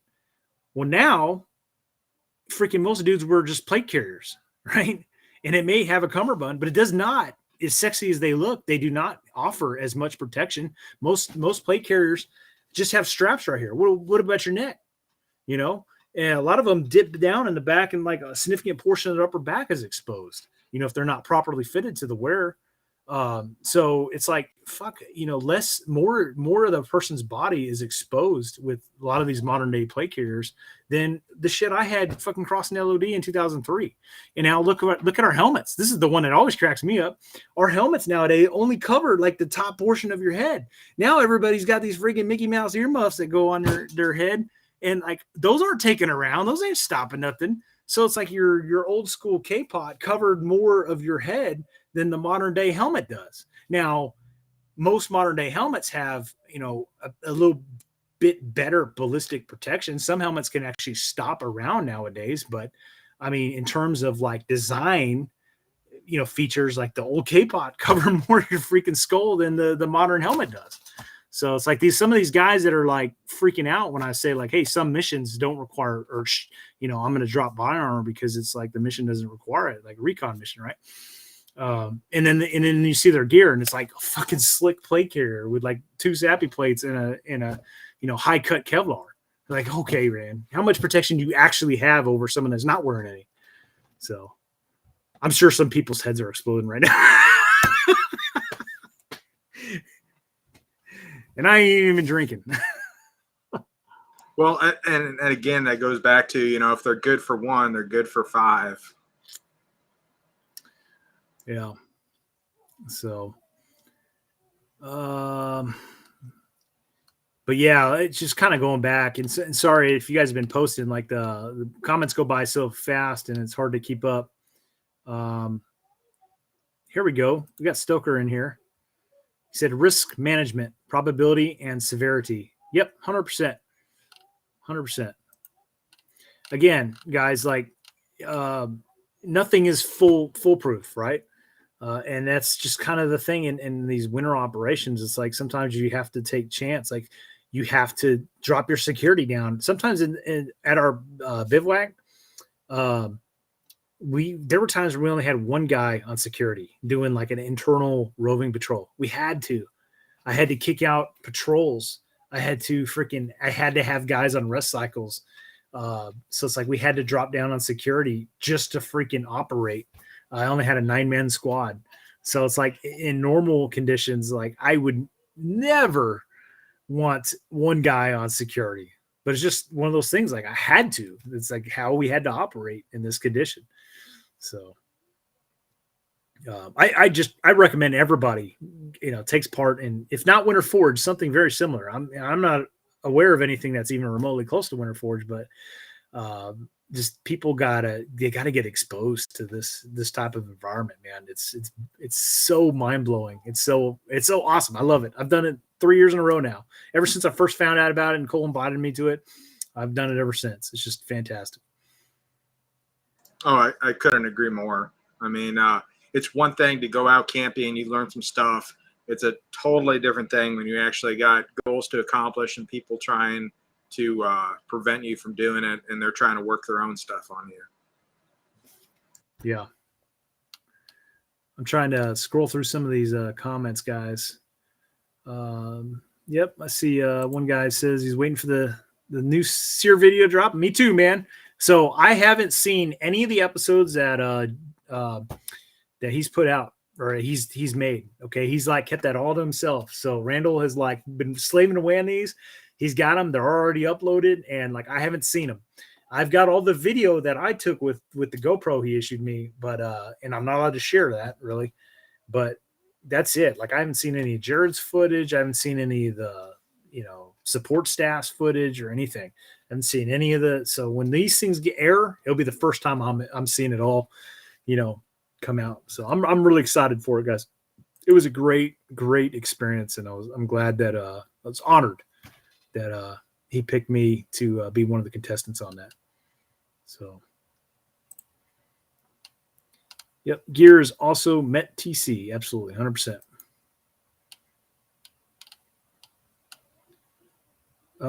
Sorry.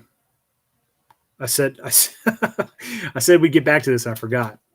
Best camo for IR. Well, shit. Let me talk about. Somebody had brought up the snow camo. So let me talk about snow camo, and then we'll talk about the IR stuff. So. And then there's another super chat I got to get to as well. Okay, give me a second, guys. I got to pull up the picture here.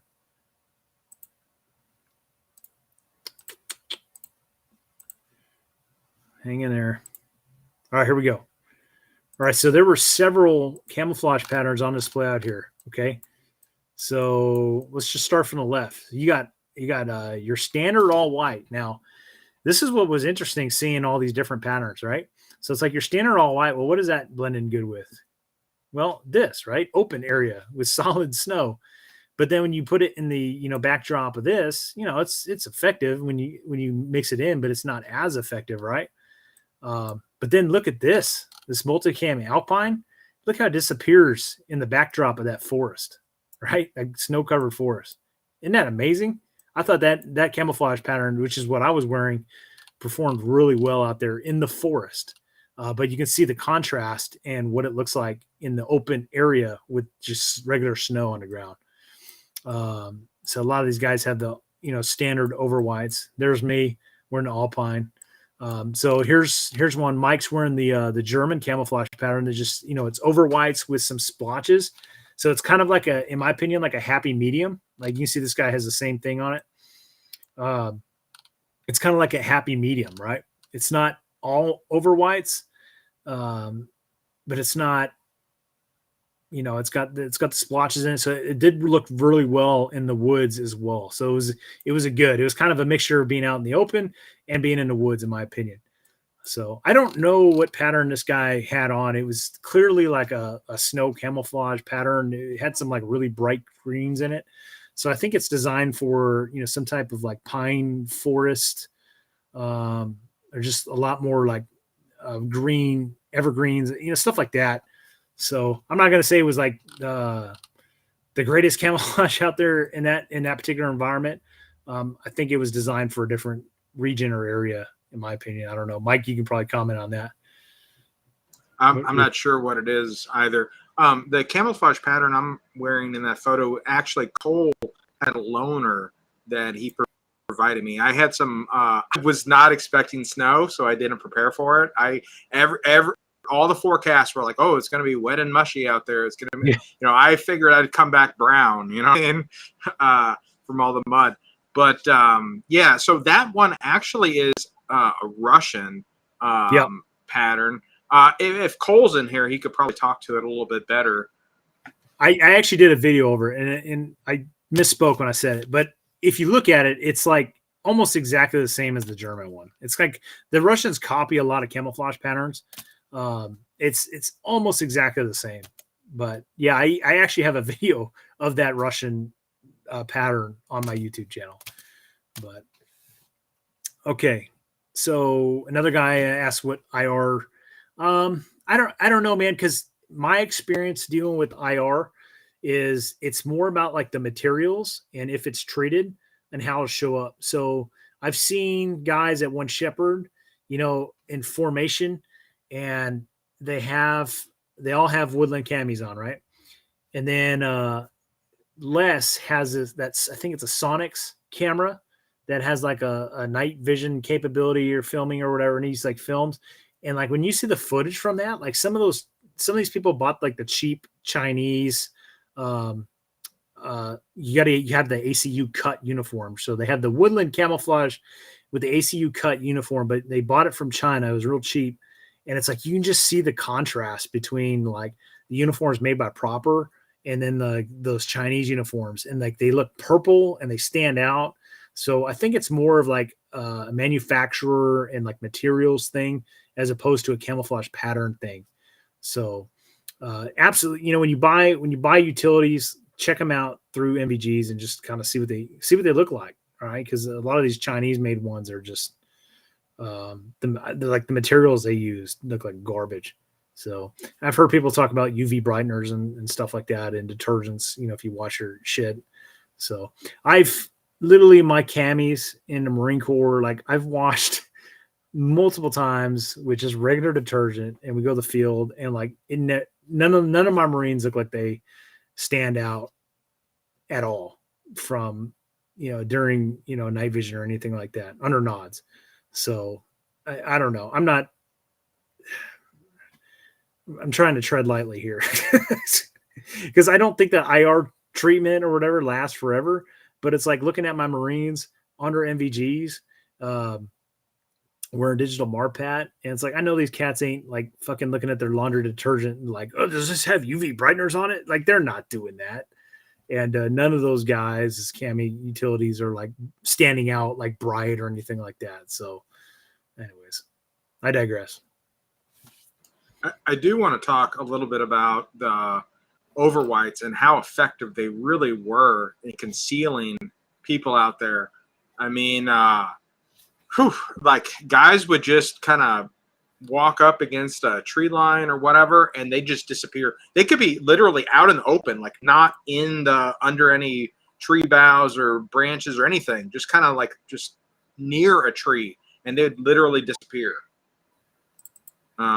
I know on one of those reconnaissance patrols, one of the Op 4 in the A or whatever, he was talking to me offline and telling me, hey man, were you on that road last night? And I'm like, yeah, I was patrolling. Where you at? Okay. So I was on that same road. I heard you guys come down, and I just got super still. And you never saw me? Nah, I never saw you, man. I mean, it was super good. The overwhites, the overwhites, man, they're, maybe it's just that I'm not used to looking at people, for people in a, this type of environment, but it was extremely difficult to see people out there. Yeah, 100%. And you're seeing two different examples here. Multicam Alpine worn by me, and then Mike, that's you right ahead of me wearing that Russian version of the German snow camouflage. You guys can just see how unbelievably effective that stuff is. It's crazy. It's a different environment, man. So I want to get to some of these super chats here. So our cook on the Blue 4 side says, any new TTPs you would implement in the future? And yeah, I mean, some of the things we've had to deal with the freezing, boots and stuff. God damn, I can't imagine like, if you're one of these guys that took your boots off and left them off and then they froze, and it's like you take fire, it's like you can't get your goddamn boots on. So we'd have to come up with some. I know Doc talked about like you taking your boots and you stick them underneath like your ISO mat, and there were some other things that guys talked about during the AAR. So yeah, absolutely. I think we have to sit down and kind of talk and like, what are our lessons learned from the Winter Forge, dealing with the changes going from, wet, cold and dry, cold environments, day and night. There's a lot of lesson learned. I think we can extrapolate from this last training evolution for sure. So the stuff that just comes to mind is just, the weapons, gear, and equipment, dealing with the changes in the environment going from wet to dry. So that's one of the biggest things. Overhead cover, we did a fantastic job of covering the Arctic tent, but, we kind of left our Von Rech a little bit outside of the cover, and we mitigated that later by putting a tarp over the top. So that's something we could have did from the get-go. So just, being more cognizant, I guess, of the UAV threat, because again, a drone did fly over.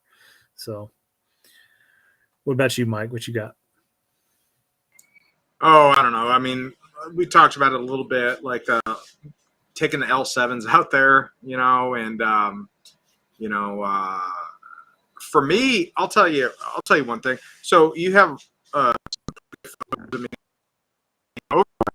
you'll see me with overweights, and what had happened was one of these longer patrols, and my level 5s, for whatever reason, maybe as my battle rattle, whatever, they were actually, they only got like a little Velcro attachment and then zipper. And what was happening is that Velcro was getting popped, and my pants were literally unzipping themselves and falling off me. So I was like constantly trying to hike my pants up on these trolls. And I'm like, man, with these overweights, I just can't get to that stuff to resecure it. So yeah, I'm definitely gonna figure out how to dial that level 5 stuff in a little bit better, so I'm not having to fight that. Yeah, and so like my overweights, I bought them off eBay. I think they were like $20 or $40 for the suit, right? One size fits all, and it was cheap. But it's like, you have to buy these things with the expectation like they're gonna rip and tear and everything. Like they're not like your primary layer, right? It's just camouflage. That's all it is. 100% worth it. But yeah, they're not designed to be, the best form-fitting, outfit stuff. Like a lot of this stuff is just, oversized or whatever. So you might have to take measures to like, tailor them to your specific person. So mine and if they had some like pass-through pockets or something like that, like with the Gore-Tex layers, then I'd actually have access to carrying and accessing the gear that I actually put on my uniform. And that also was a factored into my decision of not wearing it moving forward. But that being said, I wish I had those other things dialed in to where I could have been using my overweights the entirety of the event. Yeah. I want to address this comment real quick. So this is from Anchetta. He's a One Shepherd guy, but he's like, I'm surprised the Red Dawn uniform wasn't worn. So I have a parka in the Red Dawn camouflage, but here's what happened. The weather forecast going up to Winter Forge was not going to be this. Like, it was supposed to be like 50s and 60s and stuff, and like no chance of snow. And right before I was about to leave, I'm like, it's not supposed to snow, and I grabbed my winter overweights just in case, but I didn't expect it to snow. Yeah, so I didn't grab the Red Dawn parka for the photo op or anything like that, just because I really did not believe it was going to snow. And then the freaking Viking gods interjected and just is like, there will be snow. So let's see what else we got here.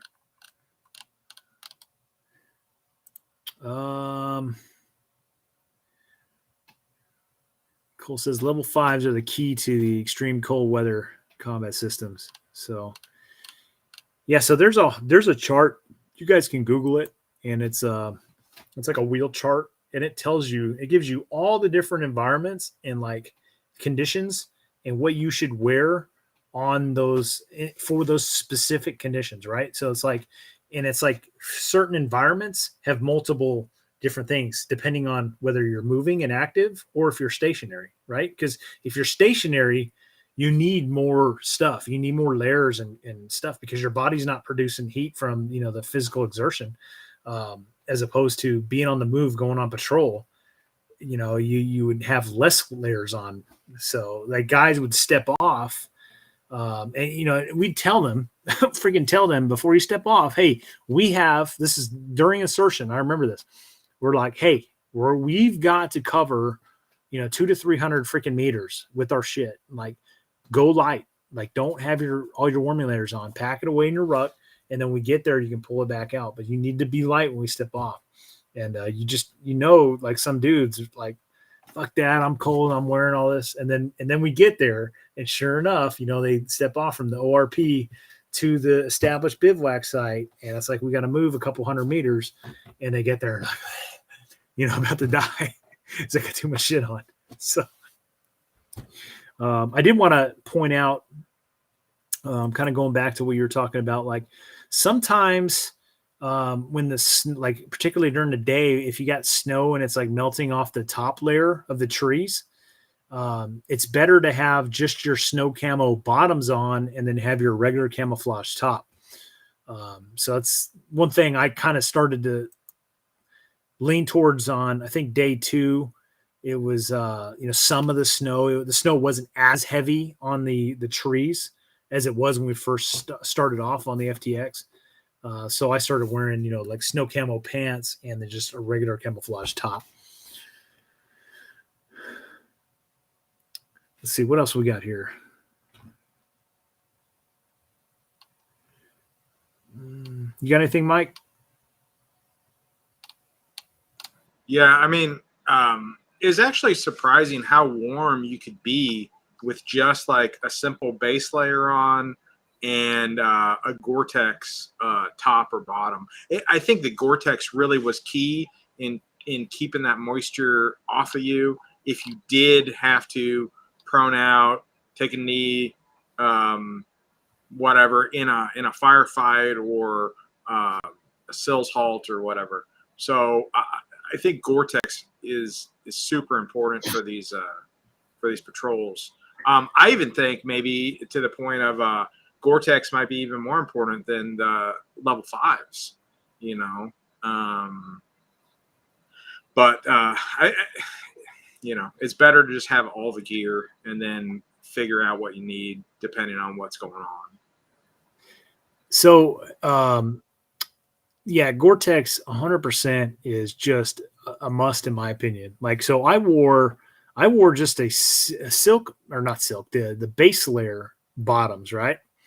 And then on top of that was my Gore-Tex pants. And I actually wore that through the entirety of the FTX. I never put on the waffle layer for my bottoms just because, I'd be at the bivouac, and then we would do a recon patrol or whatever the case may be, and then come back. And it's like, I didn't want to go through the process of like, cause I wore gaiters, so it's like, fuck it. just muscled through it. And, it was fine. And yeah, it absolutely kept the water. It kept my base layer from getting wet. So it's like the moisture I had on me was from my own sweat, not external sources. Right. And then when I took knees or if I had to sit for whatever reason, like it did keep the water from penetrating. And the Gore-Tex, in my opinion, is like, yeah, to me, that's one of your most important layers, hands down, particularly in that cold, wet environment.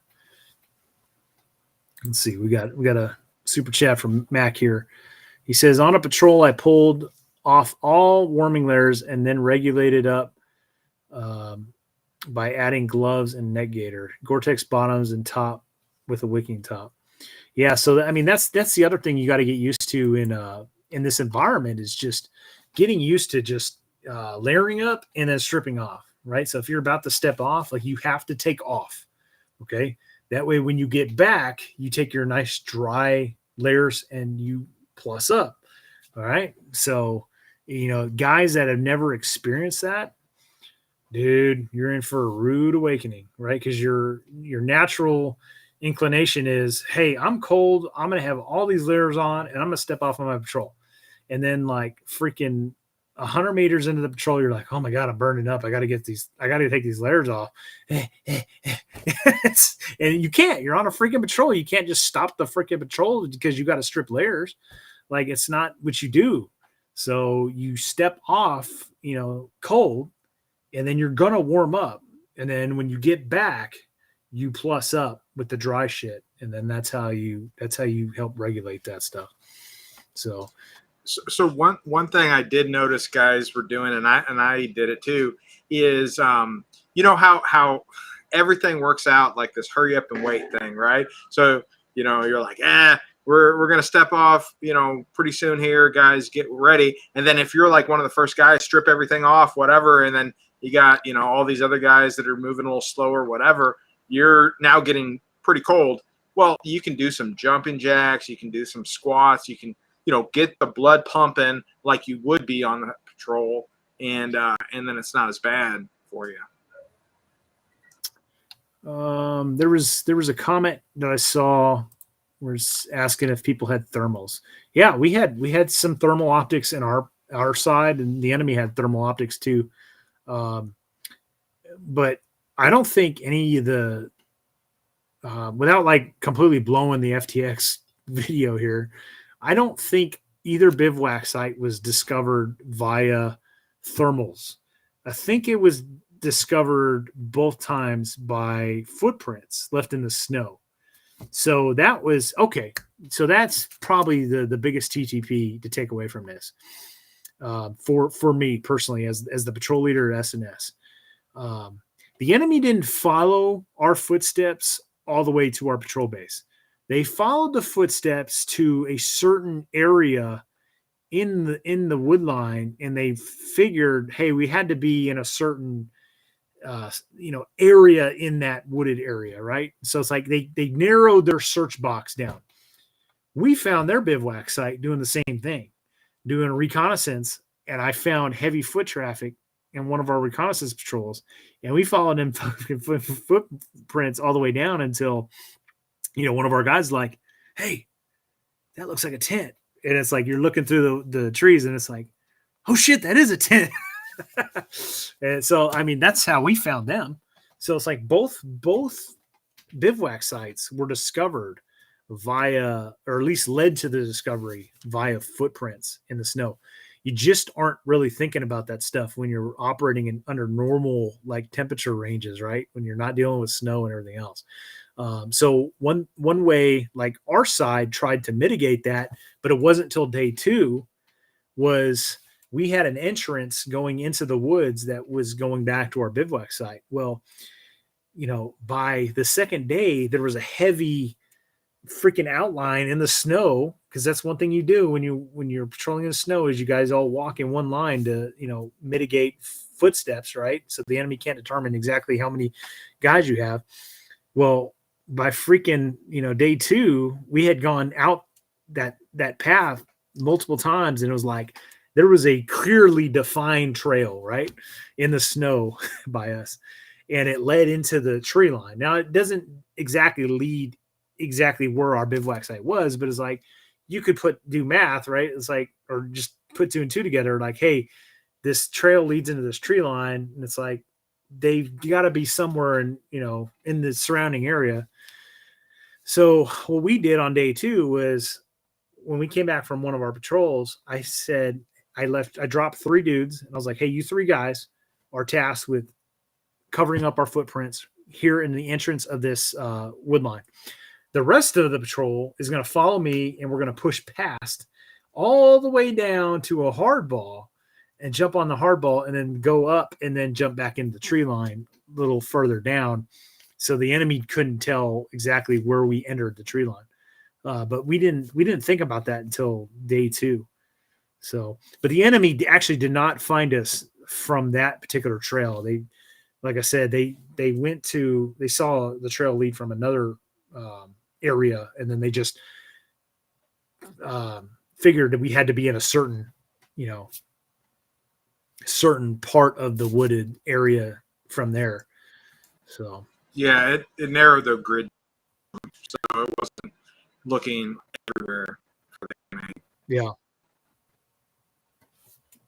So, but anyways, if I had to do it all over again, I would have said, from the get-go, hey, we're gonna do this. We're not gonna dog leg here. We're gonna push past our dog leg. You guys cover up the trail, and then we're gonna come back around.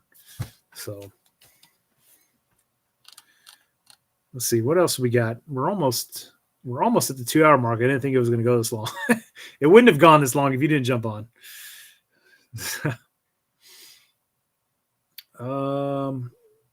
This one might be good. So set up an ambush point on your own trail, maybe hook back wide and watch. Yes, and we were going to do that. So again, I don't want to get too many specifics because I'm going to have to do a whole video over this. But it's like on the second day, we launched we did a night recon, and then we did a second recon in the morning. And both times we would have an ORP, and then from the ORP, we'd split up into reconnaissance elements, and everybody'd go do their reconnaissance, cover their assigned areas that they were supposed to, conduct reconnaissance. And then we'd come back, link up at the ORP, and then make our way back to our bivouac. Well, I had thought about dropping an ambush at our ORP, right? Because all trails led to the ORP. So I was like, this would be a good spot to set up an ambush. But we got back and we were at the ORP for a little bit, and it just didn't seem like the enemy was pursuing us.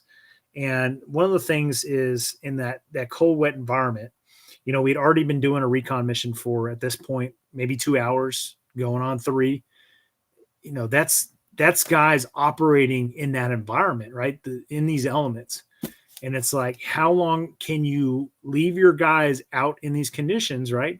And they're not in a base, they're not at the camp, right? They're not around a heat source. They're not getting hot wets in them. They're out in the elements, and we're already out there for 3 hours.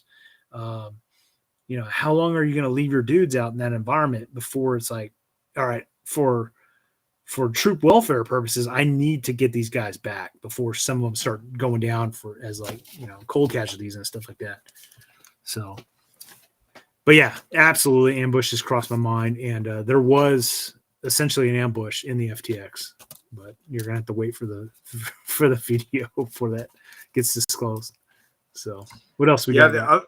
The other thing about that I noticed, being like a point man or a guy that's at the head of the patrol, it's really easy to get sucked in to these footprints, and you're walking now with your head down as opposed to your head up scanning, because you're just following this defined path. And like I said, it's just you're already tired, wet, miserable, and here's one other thing that you're like, oh, I'll just keep my head down and watch this, and it's like, well, that's not what you need to be doing. Yeah, here's something else I wanted to highlight. So this was obviously these Arctic tents are pretty heavy. Like, they're not easily packable and man portable. So what we decided to do was, take a page of the Viet Cong's book here. And, one of these Arctic tents got put in one of these containers, and we rigged them up to 2 long poles. And literally, like, we hiked this thing in, right? So, like, we had security elements in the front and the rear. And then, in the middle, we had, dudes carrying these type of things. But this is kind of like ingenuity that you have to come up with. You have to adapt to your circumstances. So let's see. I see a question right here. It says, what's your MOS? Is it 0311? Well, brother, my name is Brent0331. So use your best imagination there. So I was an 0331 machine gunner when I was a young Marine. But once you become a staff sergeant, you become a 0369. Well, that's how it used to be. Now, when you become a staff sergeant, you need to go to infantry and leaders course before you can become an 0369. And then when you become a first sergeant and or a sergeant major, you become an 8999 if you take that route instead of going like the master sergeant route. So right now I'm an 8999, but as a young Marine, I was an 0331. So does that answer your question? What else we got?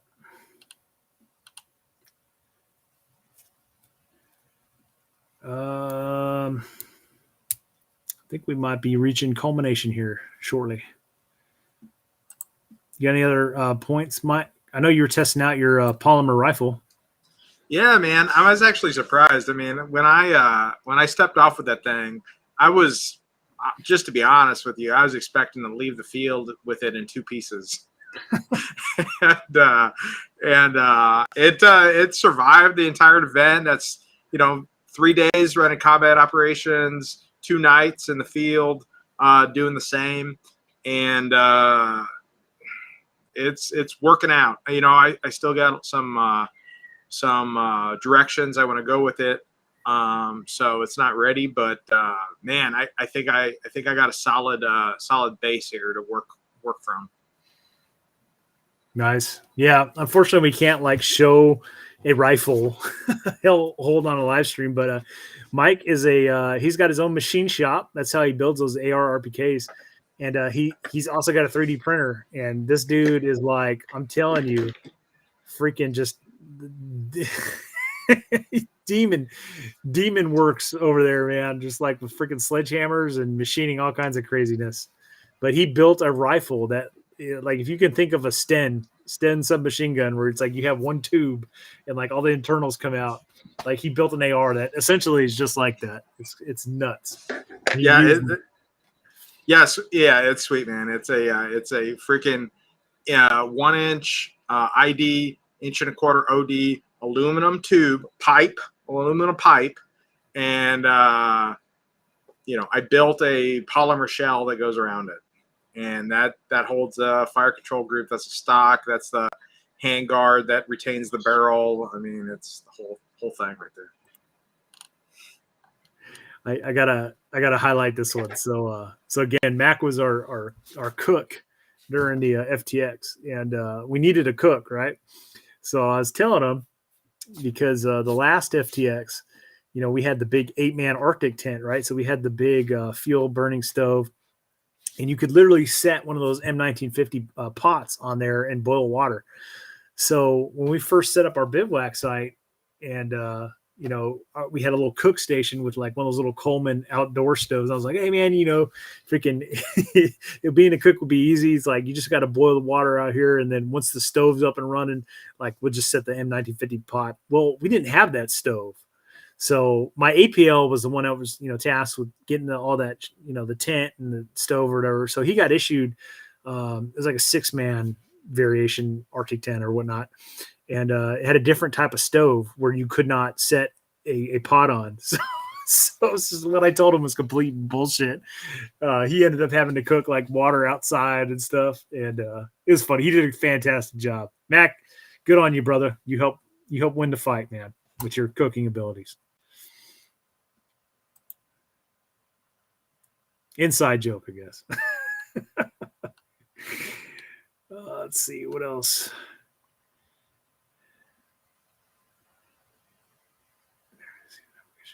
I'm reading some of the comments, guys. I'm trying to go through these and pick out one we want to talk about. We are gonna wrap this up here soon, though.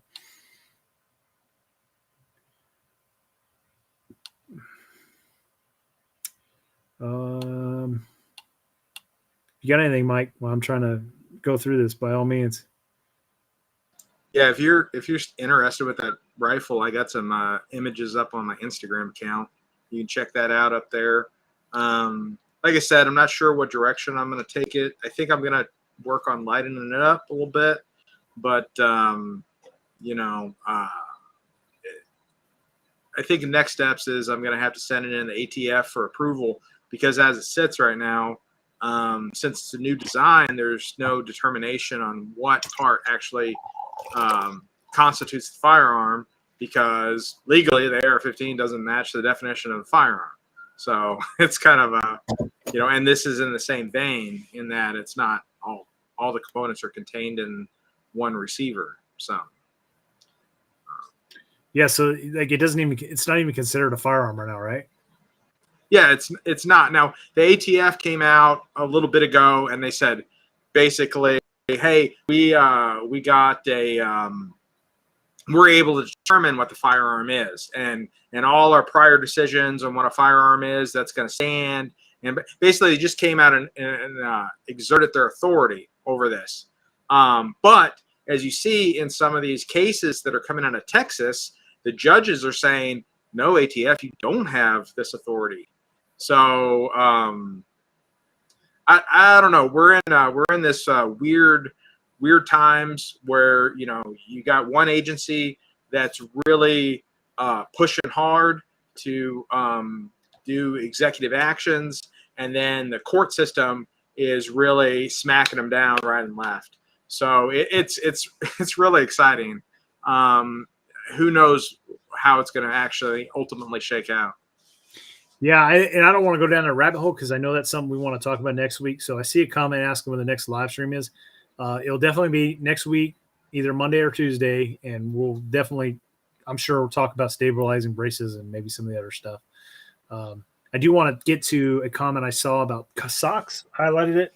So I actually prepped socks for this specific topic earlier. So here's what I recommend. I've worn these at every Winter Forge, and they're unbelievably cheap, guys. These are USGI Arctic socks. They are 100% wool, and they are cheap and super freaking thick. You guys can, I don't know if you can see it, but I've worn these every Winter Forge, and these are just fantastic socks. And for the price, they can't be beat. I'm sure the civilian equivalent to these things are probably like 2-3 times the price.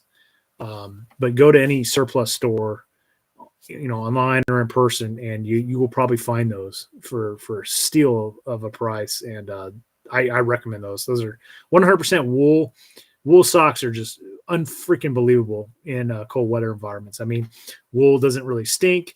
It takes that, even when it gets wet from like your perspiration and stuff, it still keeps it and retains its heating properties.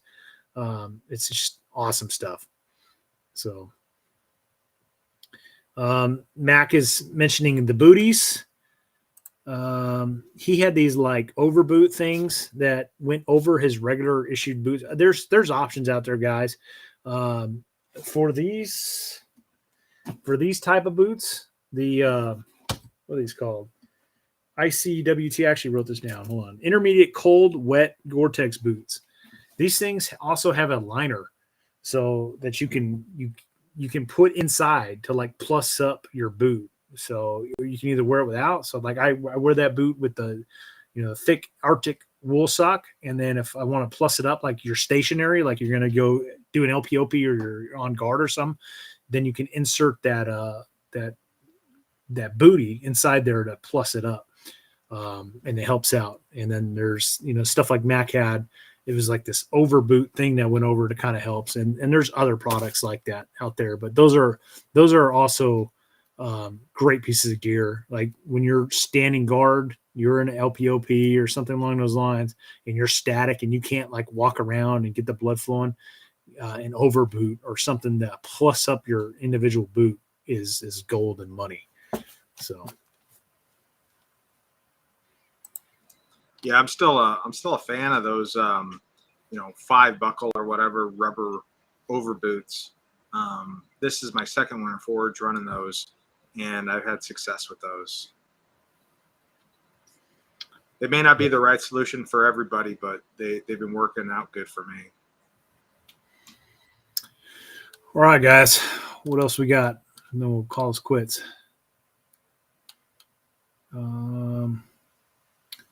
See, Metalhead Mercenary says the Cabela's brand wool socks worked great for me last year at Winter Forge. Not much for a multi-pair pack.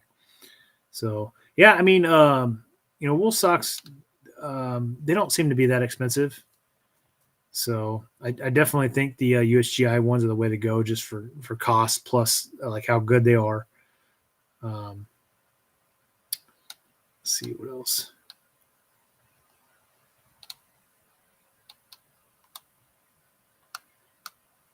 And I don't know how familiar you guys are with some of the weird properties of wool, but it's one of the few fabrics out there that can get wet and still retain a level of insulation.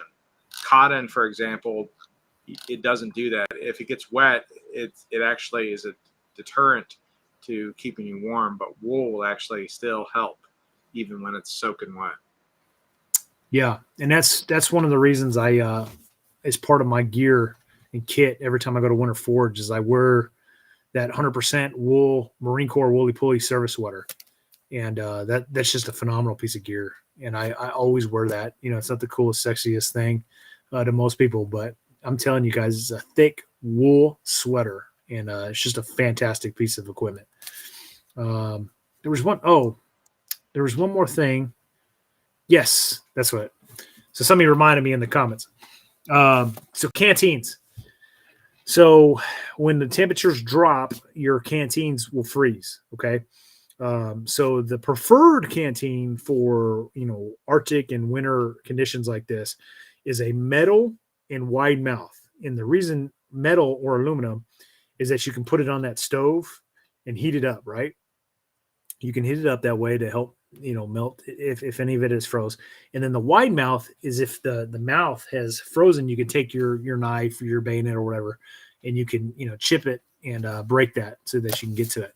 So the other thing about that is like a trick to operating in the cold is you can actually, this comes into play at night, particularly turn your canteen upside down inside the pouch, and then it'll freeze from the top.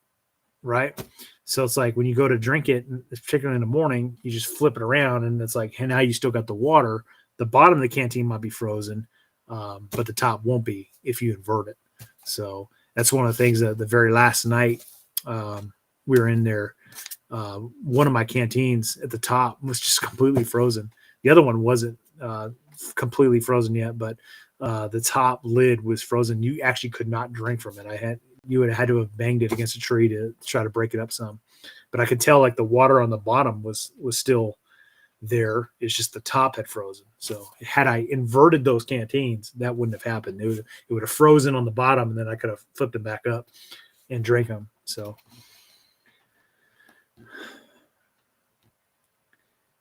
all right. Yeah, canteen cups for the win. I see that comment. Fucking absolutely.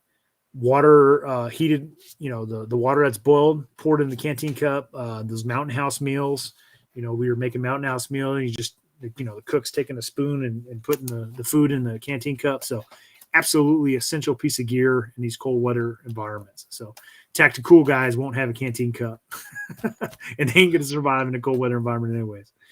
What else we got? Let's see. I see one says, thanks for the live stream, Brent. It wasn't out of control as usual, but that's not always a bad thing. Have a good one. Yeah, have a good night, brother. Appreciate you tuning in. Let's see. Yeah, he said Max says even the jerry cans are freezing. I think he's talking about like the water jugs, like the big water jugs. Yeah. We actually had one of them had the insulated bag. There's like a big insulated bag specifically for those, and I'm not sure. I think that one even maybe froze or was starting to freeze. So mittens or gloves for me. So if I'm going out on patrol, me personally, I want the dexterity, right? So I like those cold weather Nomex flight gloves.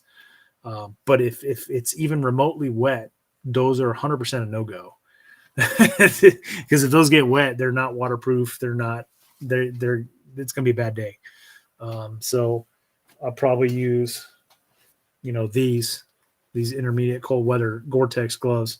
But if I'm stationary, or if it's dry, dry cold, the trigger finger mittens are fantastic. I mean, if you want to keep your hands warm, you can't beat the mittens. So. But it's just, it's hard. It's hard to manipulate your weapons and all that stuff with mittens on. Go ahead, Mike. Yeah, my answer would be take both. because, like we talked about, just moisture alone, right? It's good to have in the patrol base or on security mitten and then a patrolling glove. Yeah. In a lot of like when you go to, cold weather training and stuff, like you have the mittens, right? And then you have glove liners, like the mitten liners, and you get issued more than one mitten liner so that you can take the liners out of them when they're, wet from, perspiration, and put those by the fire or the heater or whatever to dry them. And then you wear your other ones until those dry. And then you just keep rotating them back and forth. So, but mittens are absolutely 100% more like keep your hands warmer, just because of how they are designed and everything else. But if I'm stepping off on patrol, like I'm going to step off with my, gloves, so I had that more dexterity than my mittens. But no question, if you're going to be static, like mittens are 100% better. All right. You got any final thoughts, Mike, before we call this quits? Well, I think it, I'll just say it. If you guys ain't doing force on force training and you're interested in this kind of stuff, you're really missing out and you're shortchanging yourself. I mean, it's one thing to read books. It's one thing to watch other people talk about doing stuff. But in order to actually get those life experiences and actually become a well-rounded warrior, you have to go out there and expose yourself to these types of conditions, these varied conditions, and put yourself out there in these situations.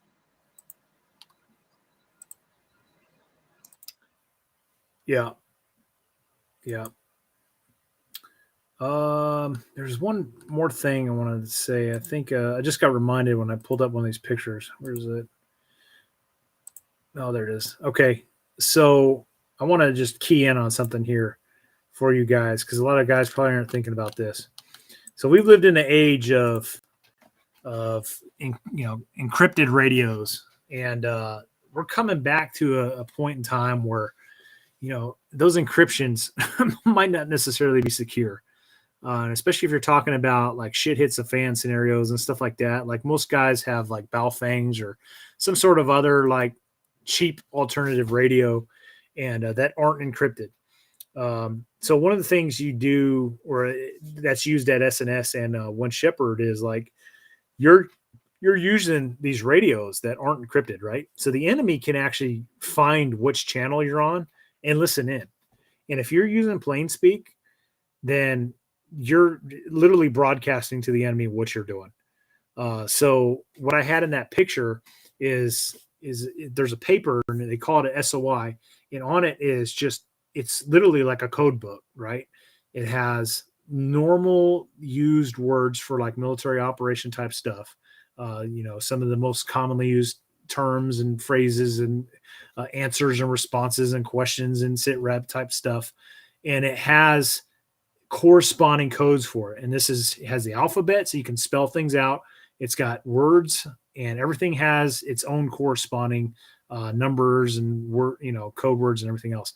And at One Shepherd and S&S, for all the force on force stuff, like you use that SOI. So you have to write out your message, and then you code it, and then you transmit that to higher in code, right? And then they decode it on their end, and then they send it back coded, and then you decode it on your end. So it's time consuming, guys. But I tell you, it puts you in a different mindset again, because it's like we're so used, particularly in the U.S. military, because of encryption, we're so used to speaking plain speak.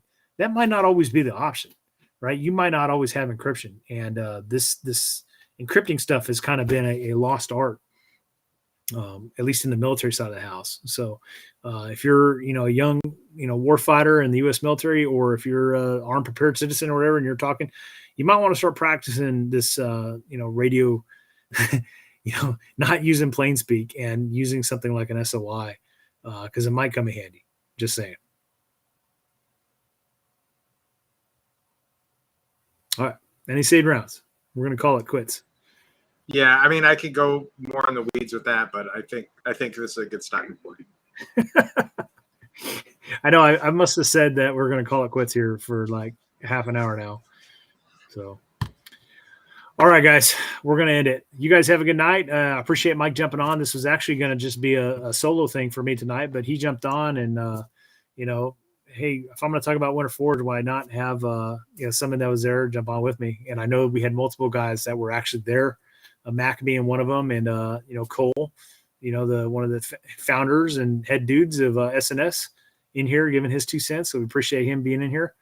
So appreciate everybody jumping on tonight. We've definitely had well over 100 for all of it. So just some reminders: SERE Challenge, February 5th on Grunt Proof's channel. Make sure you go there. It's going to debut. There's going to be 10 episodes.